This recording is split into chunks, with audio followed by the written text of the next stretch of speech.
Yo, this is Sconebone, and this is VinylView, an interview episode with my guests and their collection of vinyl. And tonight with me is Lloyd. What's up, buddy? Cheers. What's going on? Cheers. Yo. Now, I'm very excited about this episode for a few reasons. Lloyd and I have never met in person. This is a friendship, if you will, generated on Twitch. That's right. And, you start playing some games, you start talking music, and then you find out someone collects vinyl. And then comes the question, do you want to do a show? And so this episode, Lloyd made me a playlist. The tracks he chose only came from his record collection. That playlist was compiled by Lloyd. It will air on the radio, KPCA 103.3 FM out in Petaluma in California. That playlist will air on the radio Monday night, 7 to 9 p.m. But tonight we are going to be talking music, punk rock, vinyl, all that shit. Lloyd, how we doing? I'm doing good. Thanks for having me on, Sconebone. Thanks for coming on, dude. This is great. This is what I live for. I think we're sharing having music. A good time. Yeah. So I love that background, dude. I'm fucking jealous. It's it's 3D. Dude. The Sega Master System. Hell when you yeah. put these shutter glasses in, you can see it in 3 dimensions. Dude. Pretty wild. I got my Christmas lights on the background. I was like, all right, that's good enough. You always have a good setup. Well, I try. It's low budget radio, nonprofit. We try our best. I'm into it. So let's get into, a question I always ask all my guests is, why do you collect vinyl? I'm a big music fan.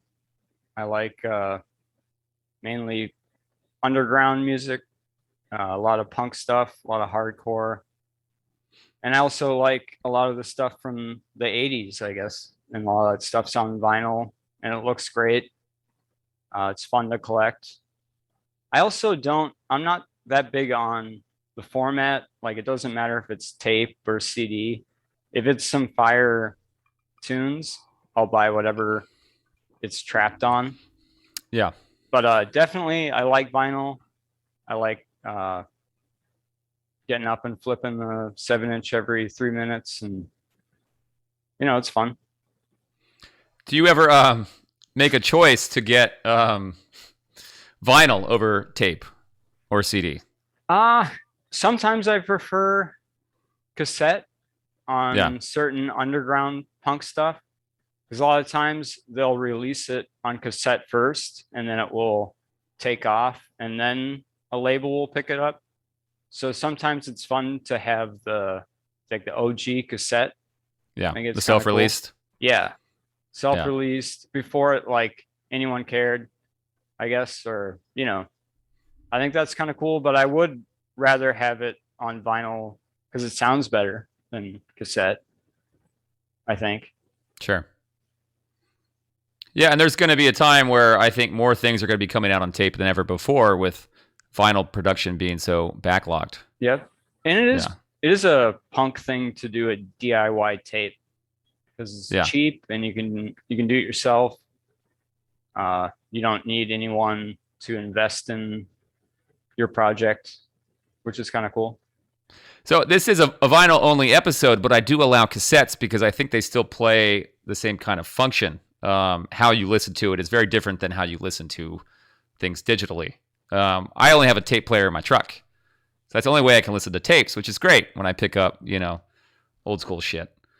So were any of the tracks that you picked on tape, or was it all vinyl?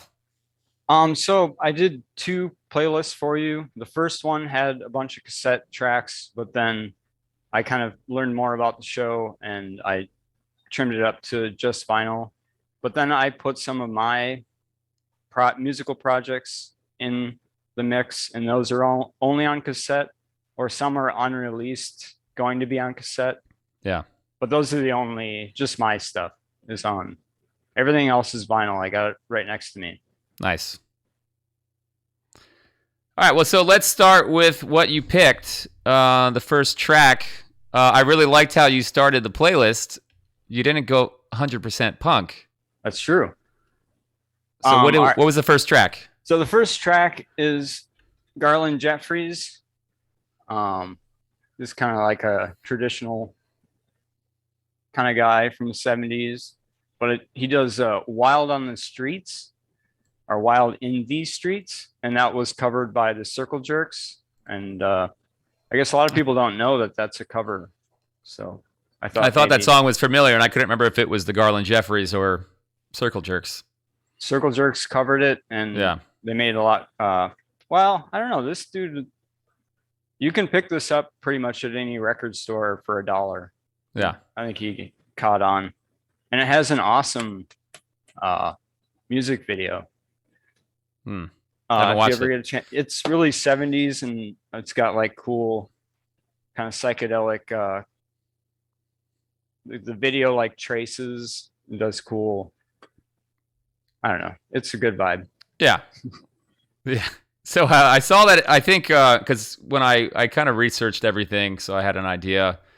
I think it came out in 77, and it's interesting because that's right around the time that punk started really kind of picking up. That's true.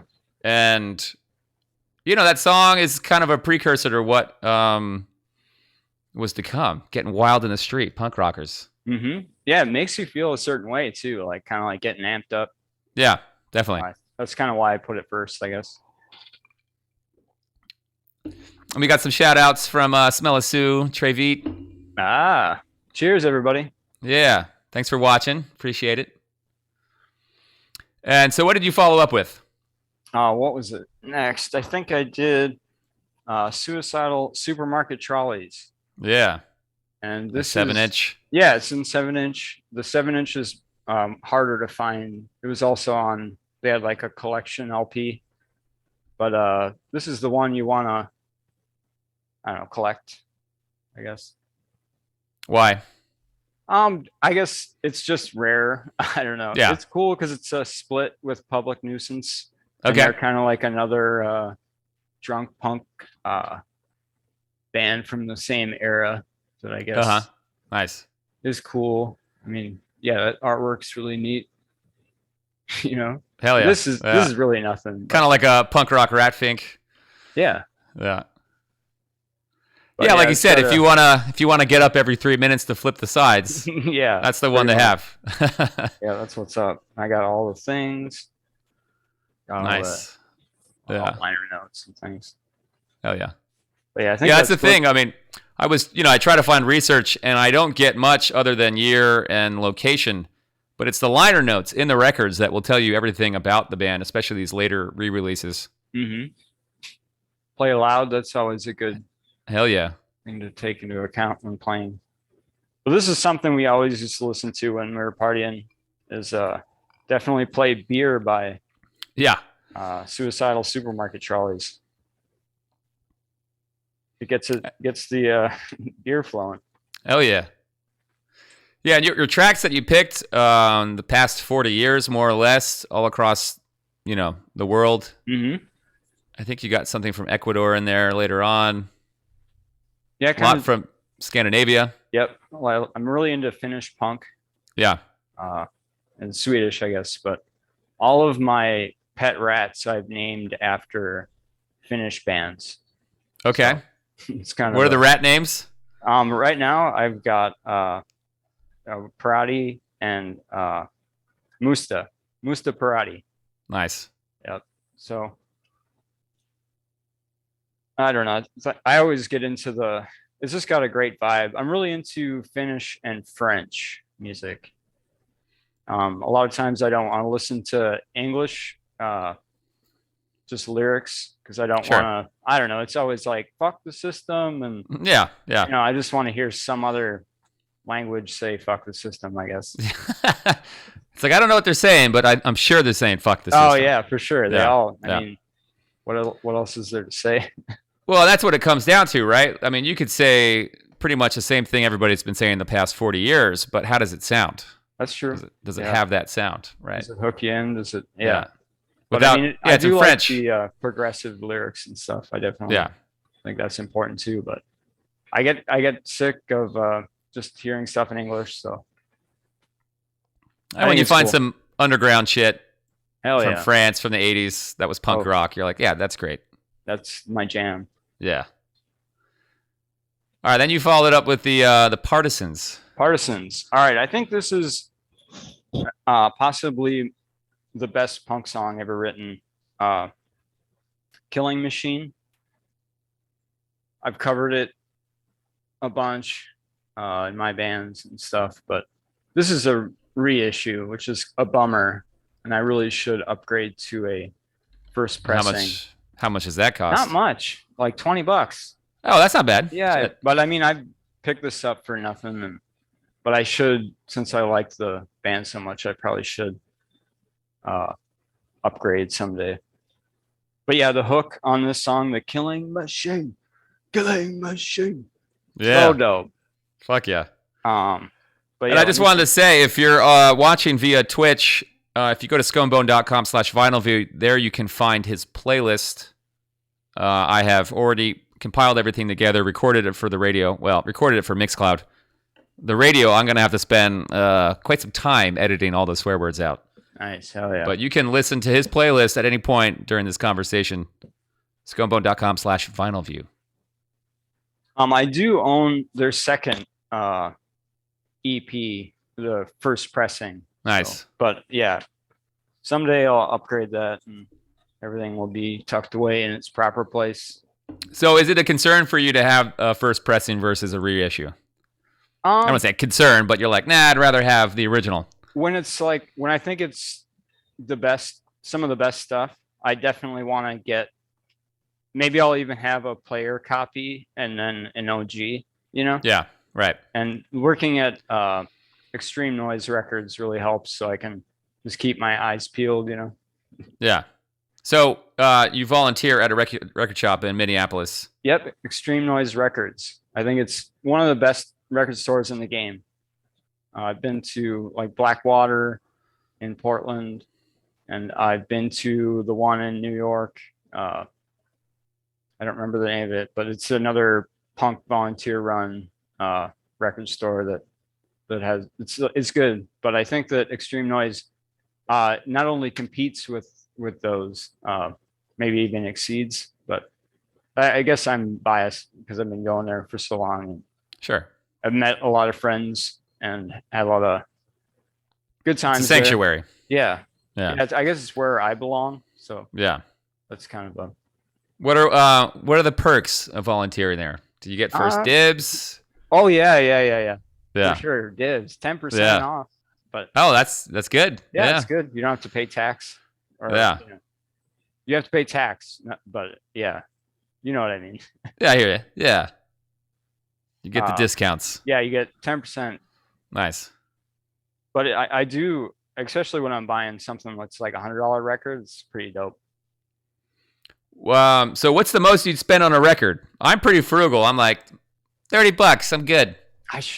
So I spend a lot on the hair metal stuff. Okay. Upstairs. I should have brought that down. Dude, we could do another episode on hair metal shit. I could do a hair metal set. Fuck yeah. Because I'm really into that stuff. I love collecting that stuff too. Yeah. But that's when you start getting into some collector prices that are dumb. Why is that? I don't know. I guess other people or more people are willing to spend money on that over punk rock. I do because hair metal was more accessible, maybe to the mass maybe. majority. I guess more people associate it with their childhood, maybe, and but there are. I'm sure you know that there are plenty of subgenres of punk that are insane, like the horror punk stuff with the Misfits and Straight Edge. Straight Edge is crazy. Have you ever looked at that? As a category in Discogs? Yes. Yeah. Or pop psych. You go on a pop psych, that's when it's really crazy. Yeah. No, I mean, I think the vinyl game on Discogs in general is just kind of fucking overblown. That's true. Yeah, I mean, prices have gone up during COVID. And a friend of mine explained it to me that, when you had eBay, the bid would end. So you couldn't get the highest price. With Discogs, just let it sit on your shelf for a year, and maybe someone will pay fucking $50 for it. But then some of that obscure shit that there were only 500 copies, I guess that warrants it being $500. I don't know. Do you have a Discogs alert set up? I don't. No. All right. Yeah. That's Do you? Oh yeah. Yeah. What do you got alerts for? Oh, just a bunch of stuff. Just punk Yeah. stuff. But There's a lot of stuff. Yeah, there's that- stuff in my want list, but I turned it off from actually getting notifications because it was, I don't know. When COVID hit and I couldn't go to record shops, I started buying online and it became kind of bad. Yeah. Because I know. it Can was get out too of hand. easy. It's like, fuck, I'll never find this in a record store. I should pay fucking $15 for it. If I see something too that I'm just finding out about and there's none ever sold or none ever listed, I'll add it to my thing.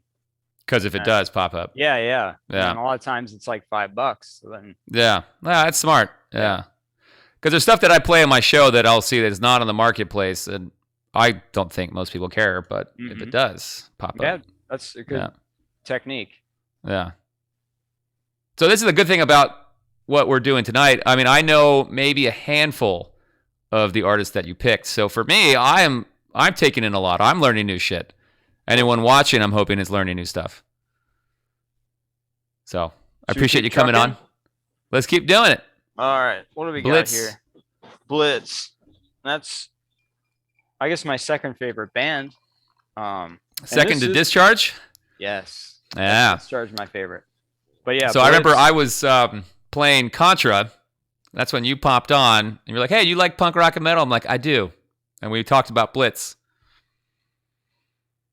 Nice. Yep. This is the OG. No Future Records. Yeah. Razors in the Night. Nice. So dope. Never Surrender. And that was the track you picked? Yep. Yeah, part of that UK 82 punk rock. Oh yeah. UK 82. Have you listened to any of their later stuff? No. They do kind of like a post-punk vibe. Okay.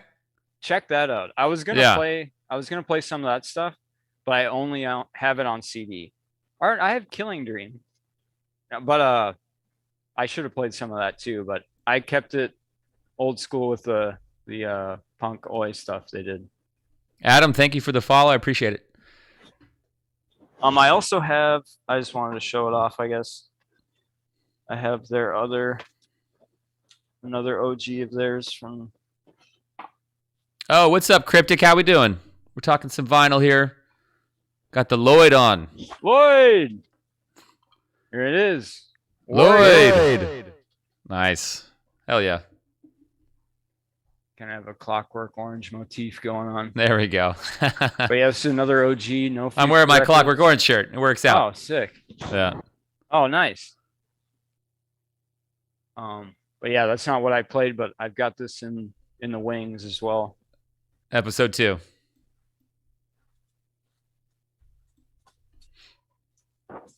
All right. Yeah, the thing that's, apart from the fact that we've never met, this is the first time I've gone out of the confines of Petaluma to have someone do this episode. So it's kind of, I'm trying to get some outreach out there. So I appreciate you coming on. Oh, no problem. Yeah. All right, what's next? We got Ascensia. Ascensia. Yeah. All right, so shoot, I might have to look up where these guys are from, unless it says. But I want to say Portland, Los Angeles. LA. I looked it up. Ah, Yep. shoot. Yep. But yeah, this band is dope. I Nice. bought all their stuff. Hell yeah. Trying to think. Mio Pongo. I think that's what I played. That's what you picked? Yep. Yeah. But yeah, I just discovered this band just through the noise, and I'm into it. Invert your camera in Streamlabs. Oh, sure. Oh, am I backwards? Yeah. Oh, yeah. Oh, Yeah. yeah. Mirror thing. Dang. Let's get a little flip. Your shit's flipped. It's mirror. I don't know. I mean, No, maybe thank you. wanted it to Thank be you. A secret, but I just thought my eyes are bad. That's a very good point. Transform Yeah. and flip horizontal. Yeah. Whoop. Uh-oh. Oh, fuck. I think you want horizontal. That should have been it. Not vertical. Yeah. Hey-o. This is the Lloyd. It's Lloyd. Lloyd. Get away on the Lloyd show. No. All right. All right, one sec. Or maybe I can do it on my end, to be honest. Oh, hold on. Let me just try vertical. Yeah, I think it's because I have a phone in. Oh yeah, right. It's yeah. you're seeing yourself. Yeah. Yeah. All right, there we go. Cool. Oh look, you're wearing All your right. Discharge shirt. That's what that said. These are new. They just stocked these. Nice. Noise. But yeah, isn't that sick? Hell yeah. Pretty dope. They've got some other psychedelic colors too, with like a block print in back of it. Nice. If my producer is watching, I do need a refill on the whiskey. Cryptic is joining us with the rum and coke. Appreciate it. Cheers. Cheers. You drinking some PBRs? Mm-hmm. Hell yeah. That's what I'm sipping on tonight. Award-winning beer since 1844. That's a good point. Yeah. All right. So what's next on the? We started with you're at anti-state control. Yep, anti-state control, and this is just like a kind of just an obscure UK 82 band that got a reissue a few years back, but Glue Sniffin' Blues. Yeah, Glue Sniffin' Blues. I wish Filthhound was here. He'd come down and do some poppers. Yeah. But that'll just make me pass out probably. So you bartending tonight? Yeah, he's out working. He might roll up on us though. Honestly. Oh shit! Let's see how long we can go. That's true. Yeah, I don't really know that much about the band, but I like the style. Just a band in the genre I like that. Good stuff. And all I found was that they were for Dunmo. Dunmo? Yeah, I was like, all right, somewhere in the UK. Yeah. But yeah, this was a repress from 2015, and you can still get this at Extreme for $2. So. Damn, really? Yeah, it's a value. Shit. Some good old classic punk rock. We loaded it up. But yeah, I think this is a good one. So do you get a majority of what you have in your collection from Extreme? Yep, or trades. Or trades and stuff, yeah. Or like the vinyl swap meets? Yeah, or just homies. I know. Yeah. But yeah, Bomb Raid. You should actually have him on. Oh, hey. Yeah, if he's watching. Make me a playlist. That's all I ask. I don't know. Is he watching? Bomb Raid. Let's bring him out of the lurk. That's true. No, he's not on. No. All right. But you should have him on. He's totally. He's got a huge collection. I just helped him move it. So nice. Not fun. Yeah, I know. Moving fucking sucks with vinyl. It's like the thing I like most about vinyl. It takes up a lot of space and it's very expensive. Yeah, that's true. Yeah. I did trade some for some records in here from Bomb Raid. I'll try pointing it out when I get to them. Nice.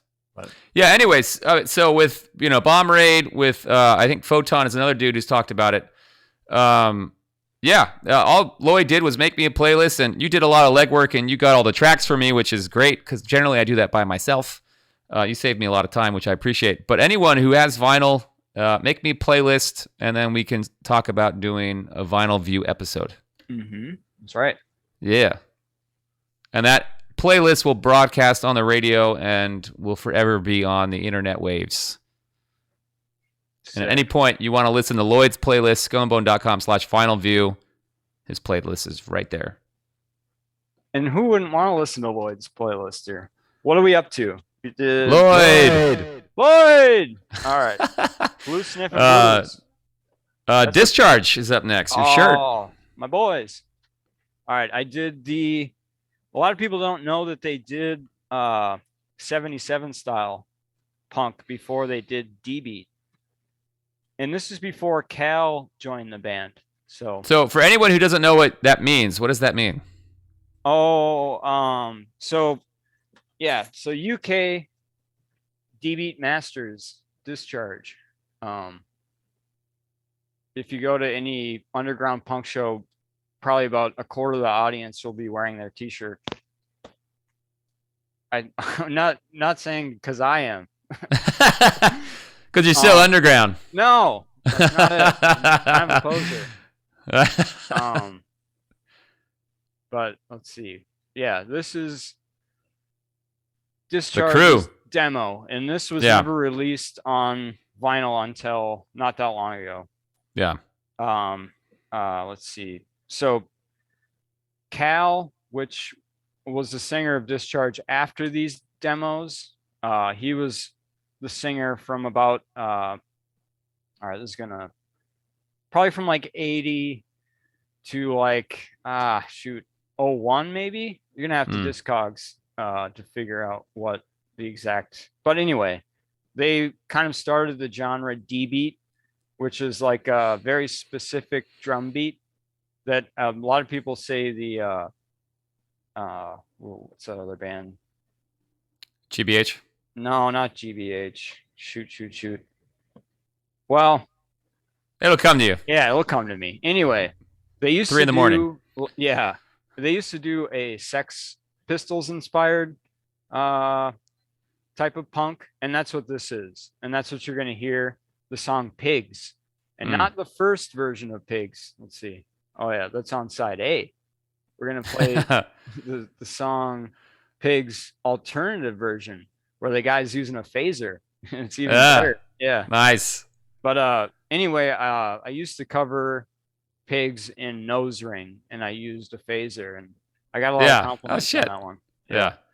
So that cassette of your band that we're gonna get to later in the set, is that the cassette that's on Discogs? Is that track on there? Yes, it's on there. Yes. All right. I'm picking up my copy. Sweet. Yeah, that's one of the Never Change Me. All right, should I do the Discharge stuff now? I'm going to do that now. Do it. Yeah, so after the demo, I pulled the rest of their catalog here. And I didn't put it in order. So we're just going to do it.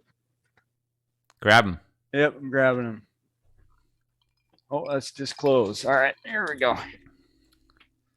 So this is just the LPs, not the EPs, and they're not in order. Let's see. After you were waiting to do this, weren't you? Well, I pulled them. Hear Nothing, See Nothing, which I think Skull and Bone owns, right? I have their EP. Why? I don't have that one. Yeah. Oh, all right. Shoot, my bad. No, don't. So, it's all right. I'm not offended. I've got the original Clay pressing. Nice. And it's cool that you have the Havoc pressing. And Havoc's out your way, right? Yeah, that's from Minneapolis. Yeah. Yeah, and that's the one. One of my duties at Noise is I take. You said duty. Yeah, duties. Every once in a while, they'll ship the Discharge records there, and I have to take them from the front of the shop to the back, and it's like for the Havoc's label, and I have to use a dolly. There's like I don't know. I put them in shit ton of boxes, 4 boxes stacked up, and I'll bring them to the back. And it's like I don't know, what would that be? Probably like 16 shipping containers full of just Hear Nothing or damn. So there's a very good chance the copy you own at one point I moved. Hell yeah, from dude. the store to the back. Have you bought it in the last 9 years?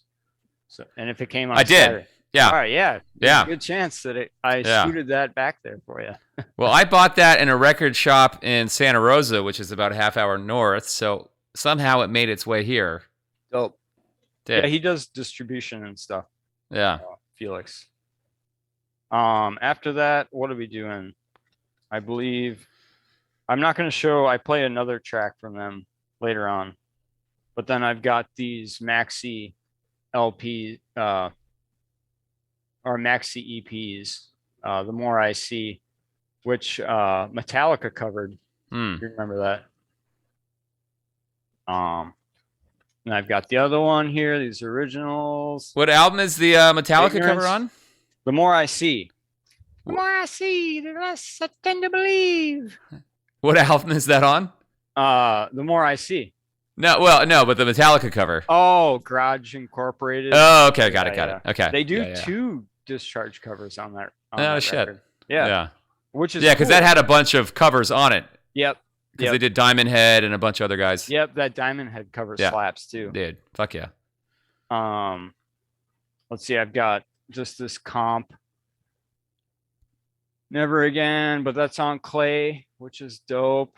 And then we're getting to the goodies here with the hair metal stuff. So they shocked the because they had a very big audience with the deviant material, and they everyone was digging it, like loving it. And then they released this record, and so they fucked the whole goddamn thing up. But that being said, I dig it. I think it's fucking dope. Yeah, I think it slaps. Yeah. But yeah, this is when they started doing their hair metal and inspired stuff. Nice. And I think this stuff, and I'm stealing that kind of like that font surrounding thing. Yeah. For my new band, but I don't know. People might not like that. I don't know. But look it doesn't matter if they don't like it, dude. That is a fucking awesome artwork. Yeah. But someone might cry about it or something like. Yeah, because we're not like this at all. But yeah, this is. Well, that's that's the beauty of it, right? You get on stage and you're like, wait a minute, they're not hair metal. That's true. I mean, it is kind of like what they used to do, but they were doing the whole '80s thing with, transitioning to something more marketable. And this one's hard to find. This is wasn't released until 2002, but this is their self-titled more hair metal stuff. And this stuff is really, it's getting gnarlier and gnarlier. I'm not going in order anymore, but this is just their hair metal stuff. Shooting Up the World, which is kind of got a cool vibe. Yeah. And then, all right, we're doing it. This is the last one. Massacre Divine. And this one's got a really sick vibe. It's got their classic 3 skull logo, but it's like all digitized and dope. Yeah, for the modern Massacre times. Divine. And this one has, this one's got Sexplosion on it. So dope. Definitely, dude, if we do a hair metal one of this. Oh, fuck dude. And look at that. Oh, dude, my goodness. Hell yeah. See, that's what you want to see on a gatefold. That font for the album title I use that's the font, same font I use for my synth pop and hip hop episode. Yeah, that's what's up. Dude. Solid font, strong. Computer. All right, I didn't show the other Discharge record I'm playing one off of, but yeah. So I've got, this is kind of a curated what I want to own, but I've got it all. So you want it and you got it. I got it. Yep. Dude. I kind of, I've got most of it on at Extreme Noise, but I think I cheated on eBay for that. The More I See. Yeah. So that one was harder to find, but I wasn't much. It was like $15 or something. Yeah. But so pleased. We deviated a little. We got on the Discharge tangent. So yeah, I was playing. I had to kind of go into it because I'm very passionate about the band. No, for sure. Definitely. But yeah, I'm playing the Sex Pistols inspired Discharge before Cal joined the band. He was a roadie at this point in time. And then he joined. He was there until the early 2000s and quit. And now Rat from Verukers sings for Discharge. And I don't own any of that stuff. But it's still good. I listen to it at Noise. I just don't need to own it. Sure. All right. So then you went into some Swedish punk rock. Yep. Was it Grabolus Group 6? Is that one? Yes. Yeah. So this is all female. Nice. Okay. Yeah. And I heard about this band a long time ago on a comp called Cloak Scrawl. It's a cassette, and I got a bootleg of it. And this band was on there, and so was I'm gonna look it up. Anti-C-Mex was on there. Hold on, I'm gonna look it up. Sorry. All good. All right, while you're looking it up, I'm gonna get more whiskey because my production assistant is nowhere to be found. Oh, that's chill. All right. What is it? Cloak Scrawl. You've got Annie Astacask, which is another great Swedish band, Anti-Semex, DNA. But anyway, when I heard this band, I thought it was really great. Really like kind of stompy and aggressive.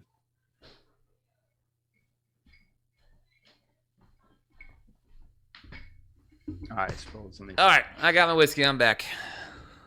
What I miss?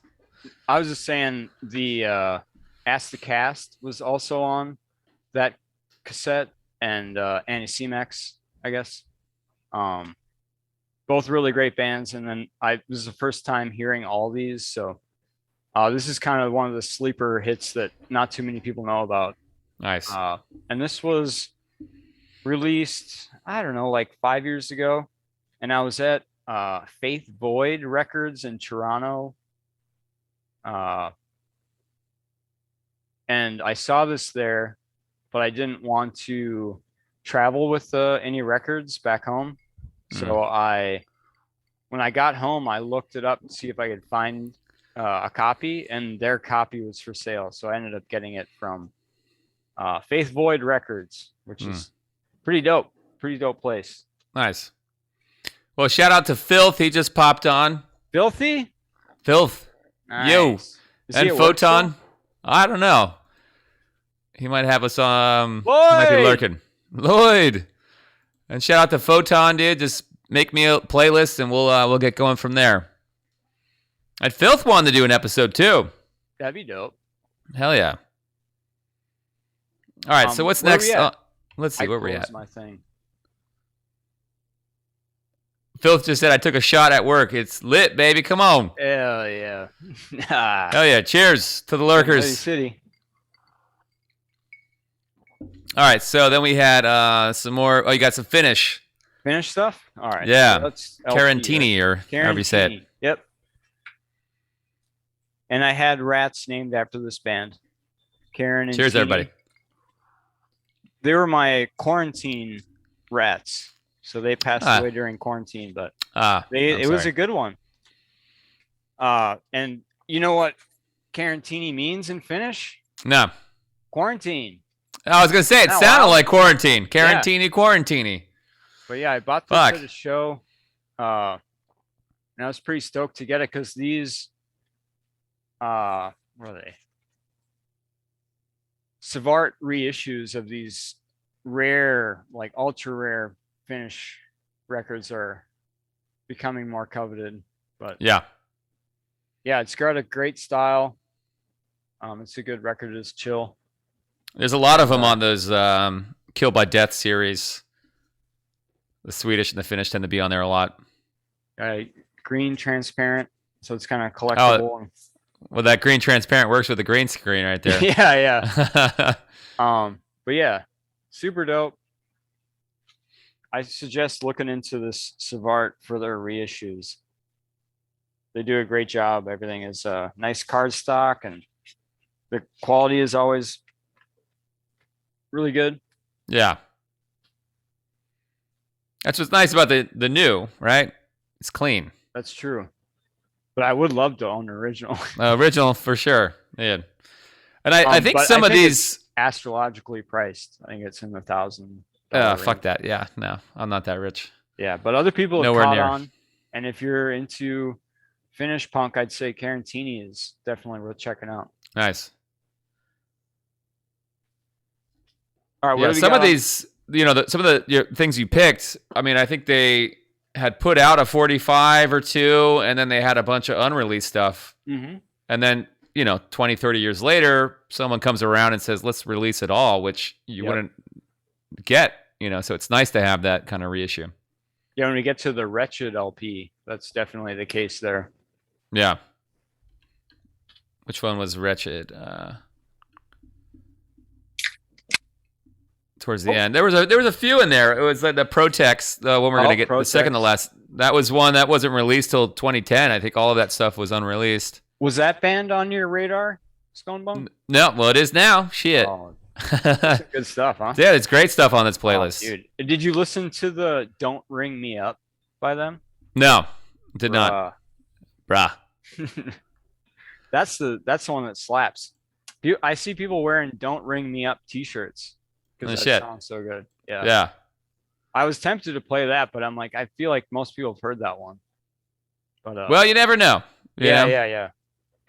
But I think the one we'll get to that later. But Yeah, we got another Swedish track.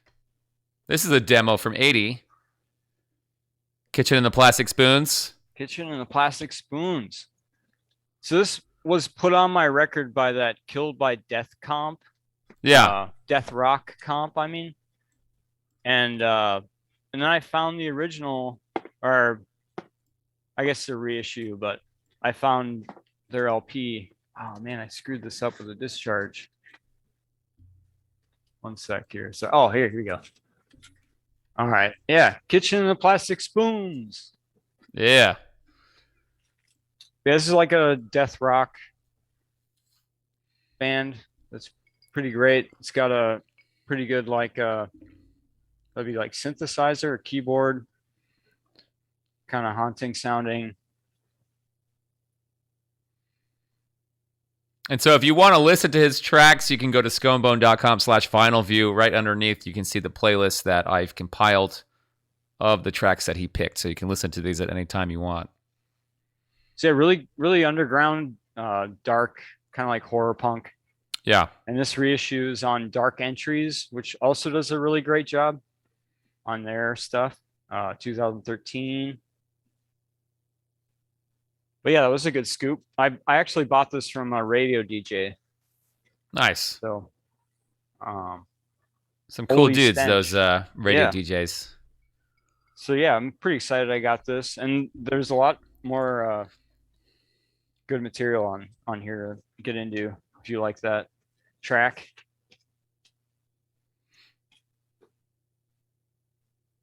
All right. All where right. are So we at? then we got the UK subs. UK subs. All right, yeah. This record, I've got the OG on Gem, Nice. and yeah, this record. Every time I go through my 7-inches, I admire it because it's so cool. Fuck yeah. I love the aesthetic. It's got like some sick camo. And this you got at Extreme or? Yep, I got this at Extreme. Yeah. And It's a just gold mine. even Used. Yep. Fuck. And it wasn't expensive. I think you can discogs this for fairly cheaply too. Yeah. But yeah, it's got the sick Gem logo on there. Nice. Yeah, colored vinyl as well. Hmm. For being old, that's cool. 1980. How much did you spend, do you think? I think it was $450.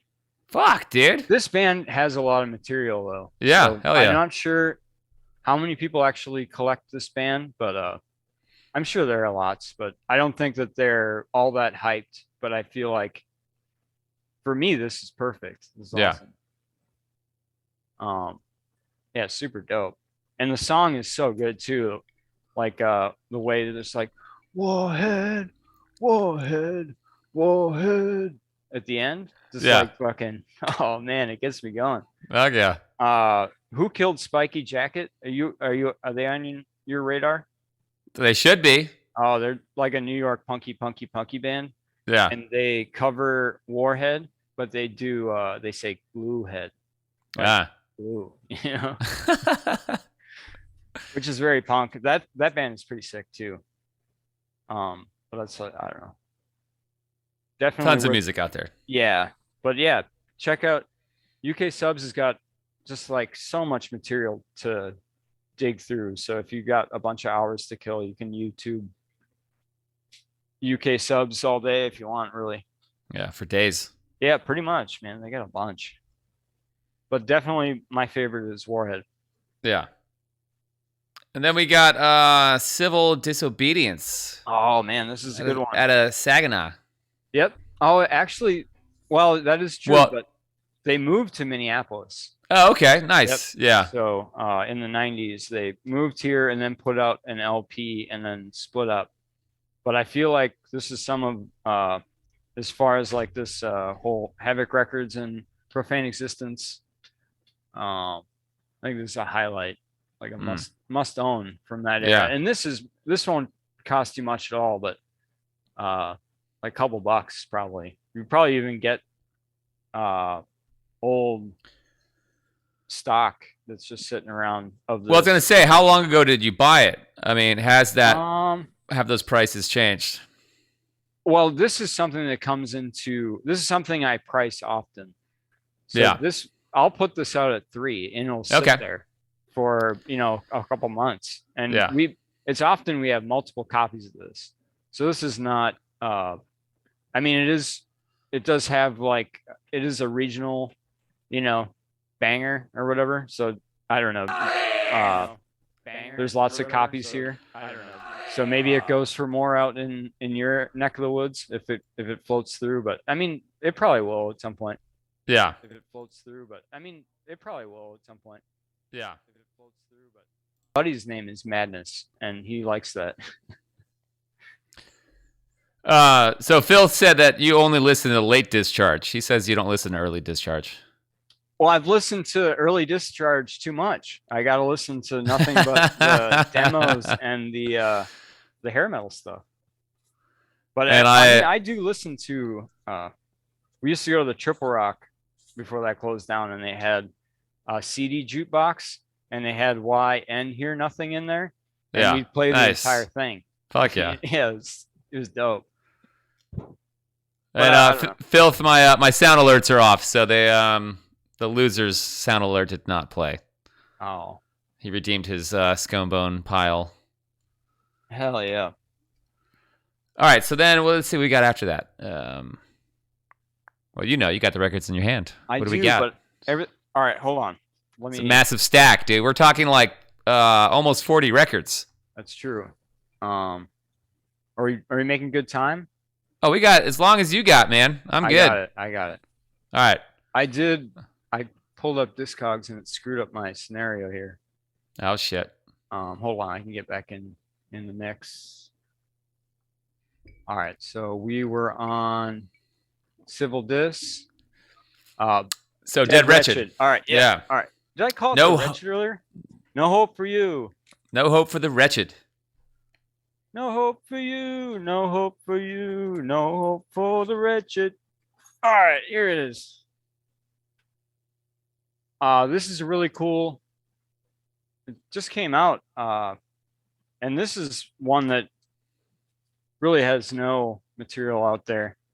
And it sounds like crap. And I'm sorry that you might have to do some adjusting on the audio. But so I wanted to ask you, the tracks that you provided, did you record them from vinyl, or did you find them digitally elsewhere? Some of them I did. I pulled them from my computer. So I've ripped a lot of the stuff I've bought over the years. Oh, nice. So, but then I also, if I find a better sounding version on SoulSeek or Bandcamp. Oh, SoulSeek, dude. Yeah, I didn't know it's still around. No, we've talked about that. And then you said you got a virus from it. And you've been that's scared. Right. I'm all in the torrent game now, but yeah. Oh yeah, I do that too. Yeah. But I kind of feel like you can find some really great stuff from the early 2000s on there. Yeah. That's kind of harder to find. Now, sometimes you can't find anything anywhere on the internet, like torrented or. Yeah, it's tough. Mm-hmm. Especially because, at some point you start getting rarer and rarer what you want, and fuck, nobody's putting that shit out.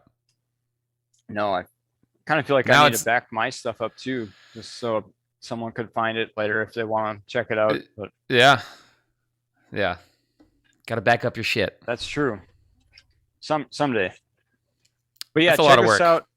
This just got reissued again this week. And it is available through Havoc Records distro. I don't think that he released it, but you can get this through there. Nice. Yeah, I think it's great. I think this is an underrated UK82. It's got a great music video too. If you ever look them up on YouTube, they're just playing in this old construction site, and they start blowing up silos, and there's got their hair charged, and it's sick. Hell yeah. Check that out. I recommend that.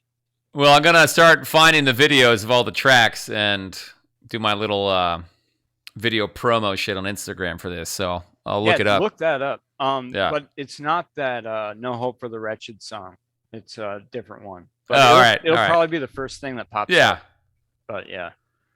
Oh yeah. All And right. we got Discharge again. Discharge, I'm gonna but keep this a one. different sounding Discharge. Yeah. This is when they started going hair metal. This is when they're like, uh-oh, what are those boys up to? You know what I mean? But it was 82, right? Wasn't that kind of still early? Dude, they started switching early. Yeah. Warning. Margaret Thatcher. Yep.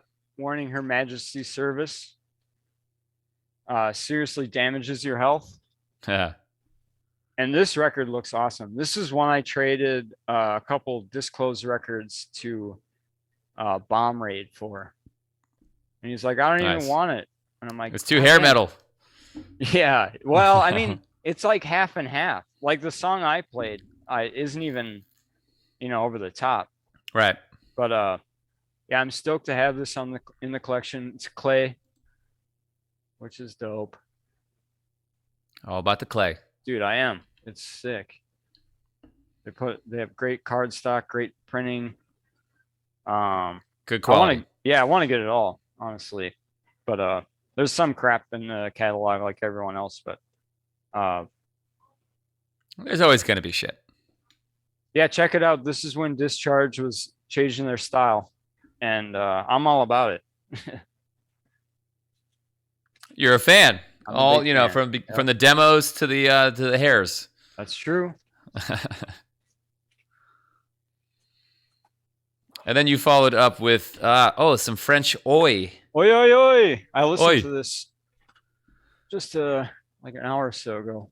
And this is a reissue, which is something I'd like to rectify at some point. But I think this is some of the best French oi in the game. The breast of them all. Right? Yeah, the breast. All right, here we go. But yeah, Warrior Kids. Yeah, but like, how much are we talking for that? I don't know. I think it's a lot. I've looked it up. I think it's in my want list, but I'll take the reissue. It sounds good. Not the greatest name, but It's French. yeah. They probably think it's cooler. But They're like, we're warrior kids. maybe they got the name from like, I don't know. Blitz movie? Blitz was blowing up. Maybe they're like, we're gonna get on that Warriors tip. Maybe the movie though. I didn't think of that. Oh shit. Could be, though. There's a copy in France that's selling for 125 euros, so about 160 or something. Yeah, see, that's kind of a lot. I That's mean, a lot it's of not money. it's not prohibitive, but I'll just I don't know. What's the most you spent on a record? 100? 100. Yeah. What was that record? Well, let's see. What would it be? Fortress. It's a rare heavy metal kind of. Yeah, I think you sent me some videos of that. yeah, it's pretty dope. Yeah. I was so stoked to get that, and it was sealed, and it's mint to this day. Like, Yeah. and I give that one a proper look over when I give it a flip, for sure. I think the most I spent was like $30, and I'm sticking to that. I can't. I don't know. Sometimes I can't justify spending that much money. Yeah, I mean, you gotta YOLO it sometimes, though. Yeah. It's like, fuck it, I'm gonna own this still. I'm not gonna flip it or whatever. But yeah, Photon's asking, how is that possible? what's that? I guess if I spent only $30 on the highest I spent. Oh yeah, I'm fucking crates. dude. I'm selective, and it was an Italian release of the New York Dolls demos. So it was a re-release when the New York Dolls were called Actress. This was in the early 70s, and it was their demos. And I'm like, I'll probably never see this. Like, when am I going to see this Italian release of? It was the only release. It was $30. And that's what I bought. But I see people, they're like, oh, the OG pressing of this. No, I'm good. I don't know. Like, do I need to have an OG pressing of Joy Division and spend $100? They're cool too. Yeah, they're cool, but I'm also not that rich. I don't know. That's true. Yeah. Yeah. I mean, I got some crates. I got some, records back there, but How long have you been collecting? 2006, I'd say. Dope. Yeah, that started for me. Back in the day, I mean, there's a place in town in Petaluma where I live that it was a vitamin shop that had records. It was called Vitamin Planet / Vinyl Planet. And the dude had, stacks of records. And at the time, I was newer to music. I'm like, oh, cool, Stevie Wonder album, 50 cents. I'll buy that. And it started from there. And then, your tastes develop and you want to find rare shit or cooler shit, whatever that means. But there's great places in this area for, inexpensive records. So Photon's saying, I think 60 is the most I've spent, but I bought many $30 albums. If you're buying new albums, I mean, that's the bottom now. It's $30. That's the bottom price. Long ago are the days of, a new album being, reissue. Right. Yeah. Yeah, I see it all the time. Like, I'm not like $25 for just a standard, nothing. The worst is when you can get the original for far less. But yeah. Which, recently I bought a sealed copy of a Kill by Death compilation and Bloodstains Across California. Mm-hmm. It was $20. I think anywhere you bought it online, its bottom rate is $20, and then plus shipping and all that shit. So it really depends on, I think, what kind of shops you go to and what they're carrying, if they give a shit. I was the Killed by Death comps, or just I like to. One? Yeah, I have 3 of them. Cool. I've got 1, 10, and 4. Dope. And I was stoked to find the Bloodstains Across California. I really like those series, the Bloodstains in general. Smell cool a Suit. Chop it up by region. Yeah, I mean it's the same stuff with the garage rock stuff. Like the late '60s shit. I have nuggets of the Northwest. It's all like Portland and Tacoma, Washington. And all that rock stuff in the '60s. Crazy expensive if you want to own it on vinyl. Yeah, it's stupid. Smell a Sue wanted. Oh, sorry. What? Oh no. Smell a Sue wanted to ask, what do you play in the band? Because you were in a few bands. Yeah. What instrument? I played. I'm playing bass now in System 86, and I played drums in UFO Tofu. And I played, was it bass in Crass Logo? And then I played guitar in Platoon. And then what would it be before that? But yeah, I play it all. I do the 3, and then I program drums too. Nice. Yep. And then sing sometimes. I was gonna say any vocals. Yeah. Yep. So I'm the singer for Nose Ring. Nice. Yep. And I'm singing in System 86.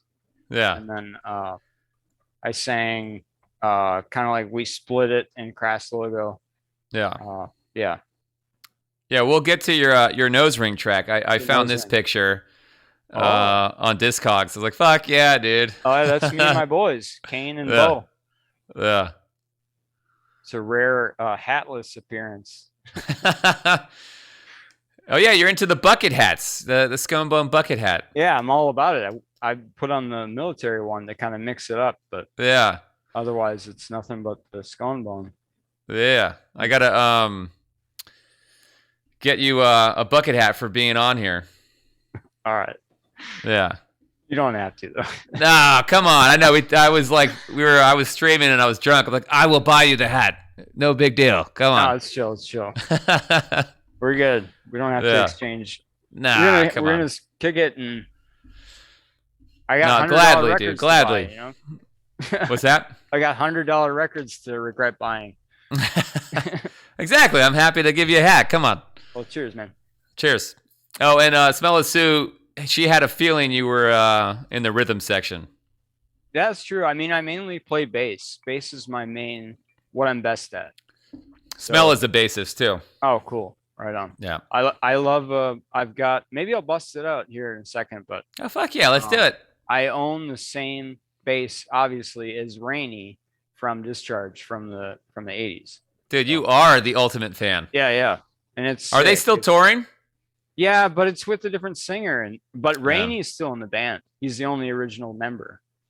Dude, you should hit them up and be like, dude, put me on the guest list. I'm your number one fan. There's so many. This is a big. Yeah. Sure, Yeah. but what the fuck, dude? Come on. No. Yeah. They don't know me anything. I just I like what they do. But that's Yeah. about Well, it. you support them either way. It don't Yeah. matter. And Yeah. I didn't even go see them the last time they came in town. Mm. But if Cal would have came back, I would have been in the front row singing. Yeah. Yeah. Fuck yeah. But yeah, I don't know. It's chill. I actually like when bands end, like Blitz. Old boy got hit by a car when they were on tour in Texas, Mm. like in the mid 2000s, and they haven't raked that over the coals since. Yeah. So I'm kind of stoked that it's just like solid. Like I can be like my two favorite bands, even though I have to do the asterisks with the eras and things with Discharge. But Right.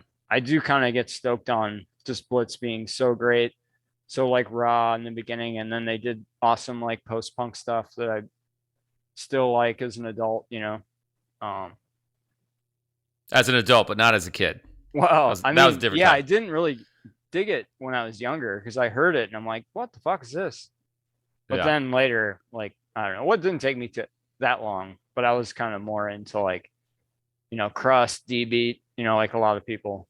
Yeah. You like get kind of, fixed in the sound, and that's the only Yeah. sound. Yeah. You like start out like getting into punk, you're like, oh man, it's like aggressive, and then you start. And it's the chilling out. only thing. It's Yeah. yeah. And then you get older, you're like, oh, I kind of do like some post-punk sounds. Post punk, yeah. And I'm Yeah. gonna get to like liking a bunch of the people that do like avant-garde, like Crass did or something, with their jazz records and Yeah. Right. But that's like 20 years from now. I'm gonna be I really like the avant-garde jazz punk. Yeah. yeah. I'm an old man now, drinking my whiskey and Have you ever smoking my listened cigar. to 10 Notes on a Summer's Day by Crass? No, Dude, I don't check it think so. out. Yeah. Give it a listen. Oh yeah, Photon also is a bassist. See, we got the rhythm Oh, section hell yeah. here. Fuck Oh. yeah, dude. You ever play music? I think I've asked you this before. Who, me? Yeah. I appreciate it. I don't participate. What did you say earlier? You're programming drums or something? No, you said that. Oh, I said that. But didn't you say something about that? Like, I don't think so. No. All right. Yeah. I mean, I could probably fuck around with some shit. If I actually took the time and focused, maybe I could do some shit. But yeah, I appreciate. I tried when I was a kid. I tried the drums, and they gave me like the snare. Mhm. I was like, "Fuck that! I want the whole drum set." So I quit. And then I tried the harmonica. I could play Popeye the Sailor Man, and then I stopped. So that's my attention deficit disorder, I guess. It's like on to the next thing. That's what my dad says. People ask him if he plays an instrument, and he says he plays the radio. Nice. Yep. And he did collect records as well. Growing up, I saw records in the house constantly. Yeah. So So but this yeah, he is was something like that in you his- grew up with. Yeah, That's yeah, where this yeah. is coming from. He listened to a lot of 70s stuff, like Creedence and the big. Yeah. Yeah. But I like that stuff too. Yeah. But he's sure. into like kind of like the old timey traditional country stuff. And he still listens to music when I roll over there nowadays. Yeah. Nice. On vinyl. On vinyl. Yep. Fuck yeah. Yeah. And I gave him the record player he has now because his old one nice. was shit. Yeah. Nice. Yeah. It But, starts from childhood, right? I mean, Yeah. some of us have grown up with it. Now there's a new generation that's, learning about it. Mm-hmm. Yeah. Well, Photon's saying the harmonica is so damn hard. I know. I think I started with the worst instrument. Could have maybe tried the kazoo. Yeah, it probably would have been better. Mm-hmm. Easier notes to learn. You just hum. Mm. Mm-hmm. All right, what are we at? All right, what do we got? Petite. Um, I've got it right here. Petite. Yep. Portland, Oregon. And this is the one everyone is buying. They can't get enough of Petite. All the cool kids like it. Well, not necessarily, but it's got like broad appeal. How so? A lot of people are picking it up that maybe are into other genres. Yeah. And people are always getting this from the shop. Petite. It's got a great. It's the artwork, maybe. Well, no, but I do like the boot. Yeah. It's cool. It's cool kid stuff from Portland for sure. Yeah. So it's a Portland thing. Who knows? Yes. I don't know. Well, who knows? Yeah. Yeah. But I definitely suggest checking this one out. It's some good stuff. I don't know what when you hear the track, you'll be like, "Oh, this slaps." Or what are they? They're saying it's a bop now. It's a bop. It bops. Bop. It's a bop. It's a bop. These kids, I can't keep up. That's what they're saying. Region rock and it's a bop. That's the new terminology. Photon saying Dinosaur Jr. vibes. Big Dinosaur Jr. vibes? Yeah, from Petite. I could see that. They're kind of like in that vein, I guess. A little more oi oi oi, but yeah, kind of like garagey, and yeah. I dig it though. I think this is a good must own. No Time. It's an LP. Yeah, a little some out of Pittsburgh. Yep, this is some tough guy stuff. Like if they're you're from Pittsburgh. Yep. Let's see if I. Oh, here we go. Oh, there you go. And I relate to this song a lot on most days because I'm just like not angry, but I just like want to be left alone. Antisocial today. Yeah, that's the day. Antisocial today. Right. And I do feel like this is I don't know, you just want to like, you know, I don't know if you get the vibe, but yeah, you want to do the yep. Like, fuck yeah. I'm antisocial. I know. I'm not allowed to play anything too heavy in the morning. I'm like, can I just put on some death metal or some punk rock or something to my coffee? But there's a vibe. If you're feeling that way, it's great to blow off some steam with the band No Time. Even the name of You'll Get Yours, you know. Yeah. Pretty gnarly. But yeah, I really like this like over the top aggressive stuff sometimes. For sure. And we're getting into it with the playlist here. I know I'm trying to, because I'm looking at the tracks and I'm trying to remember, because you had a great flow where, you know, it's 95% punk rock, but the rhythms of it kind of, there's some more down tempo things, and then you kick it back up. And I kind of tried to break that up because I have my on the playlist. If you want to listen to it, sconebone.com/VinylView, you can listen to his playlist. I compiled it all together, the audio tracks that he gave me that will air on the radio this Monday.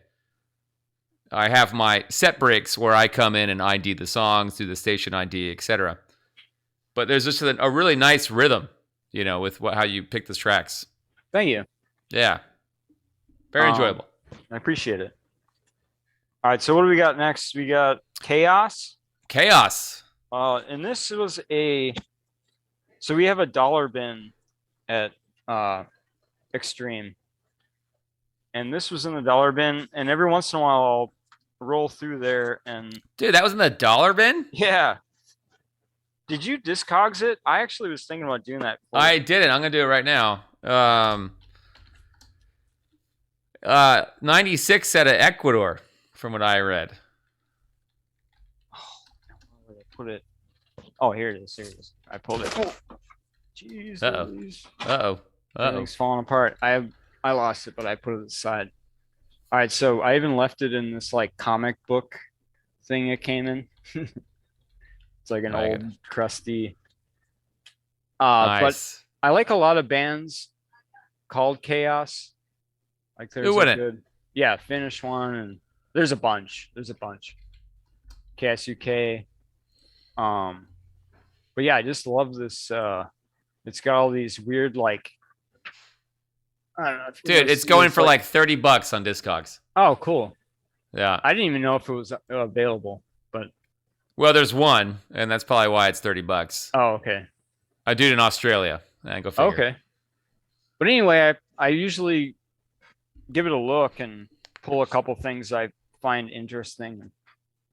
I think this is really good. It's got like a great like oompa oompa vibe. You know what I'm talking about?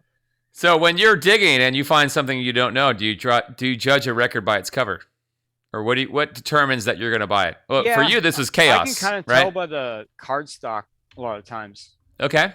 Just like if it's going to be something worth checking out. But a lot of it does. What in the cardstock gives that away? It's something about the printing, or this like I don't know.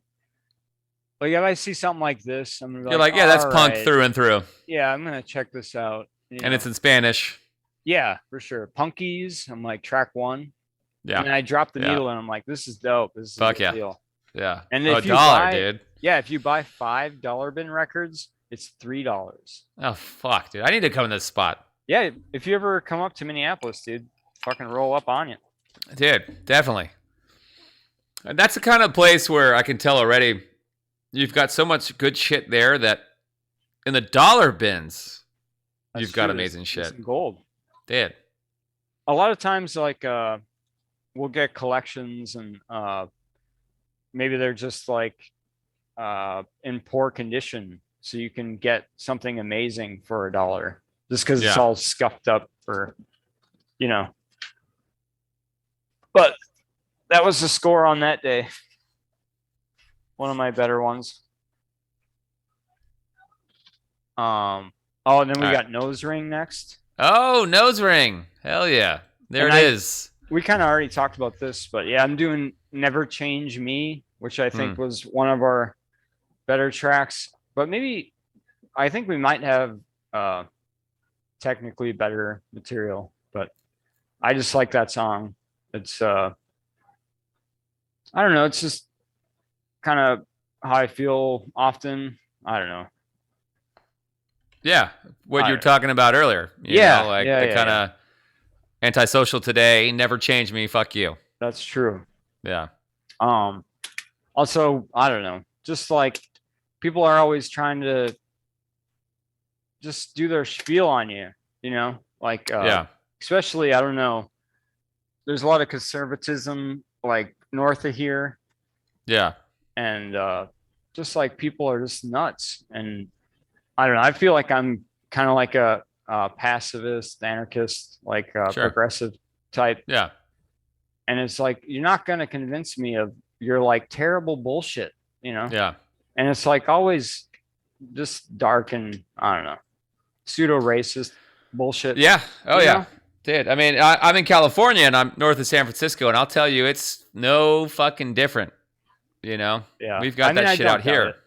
And it's every day. I got to hear I'm bartending. I hear shit, passively all the time. I'm like, what the fuck? And I'm like, I'm working. I'm not going to engage. But you hear this shit and you're like, dude, we're in some, fucked up times where, we could get into it. It, but yeah. But anyway, this is one of my favorite bands I've been in, and I did have a lot of creative control. So check it out if you want to. It's on YouTube. A couple of people have reposted it. It's still available on cassette. So, and where can you get the cassette other than Discogs? So I think you can get it from Desolate Records in Minneapolis, which is a mail order or online. It's not mail order anymore, but yeah. I filled out the form and I sent it in, and I got You said my Minneapolis sticker on there. Punk rock tape. Fuck yeah. Actually, I think I want to do a mail-in order and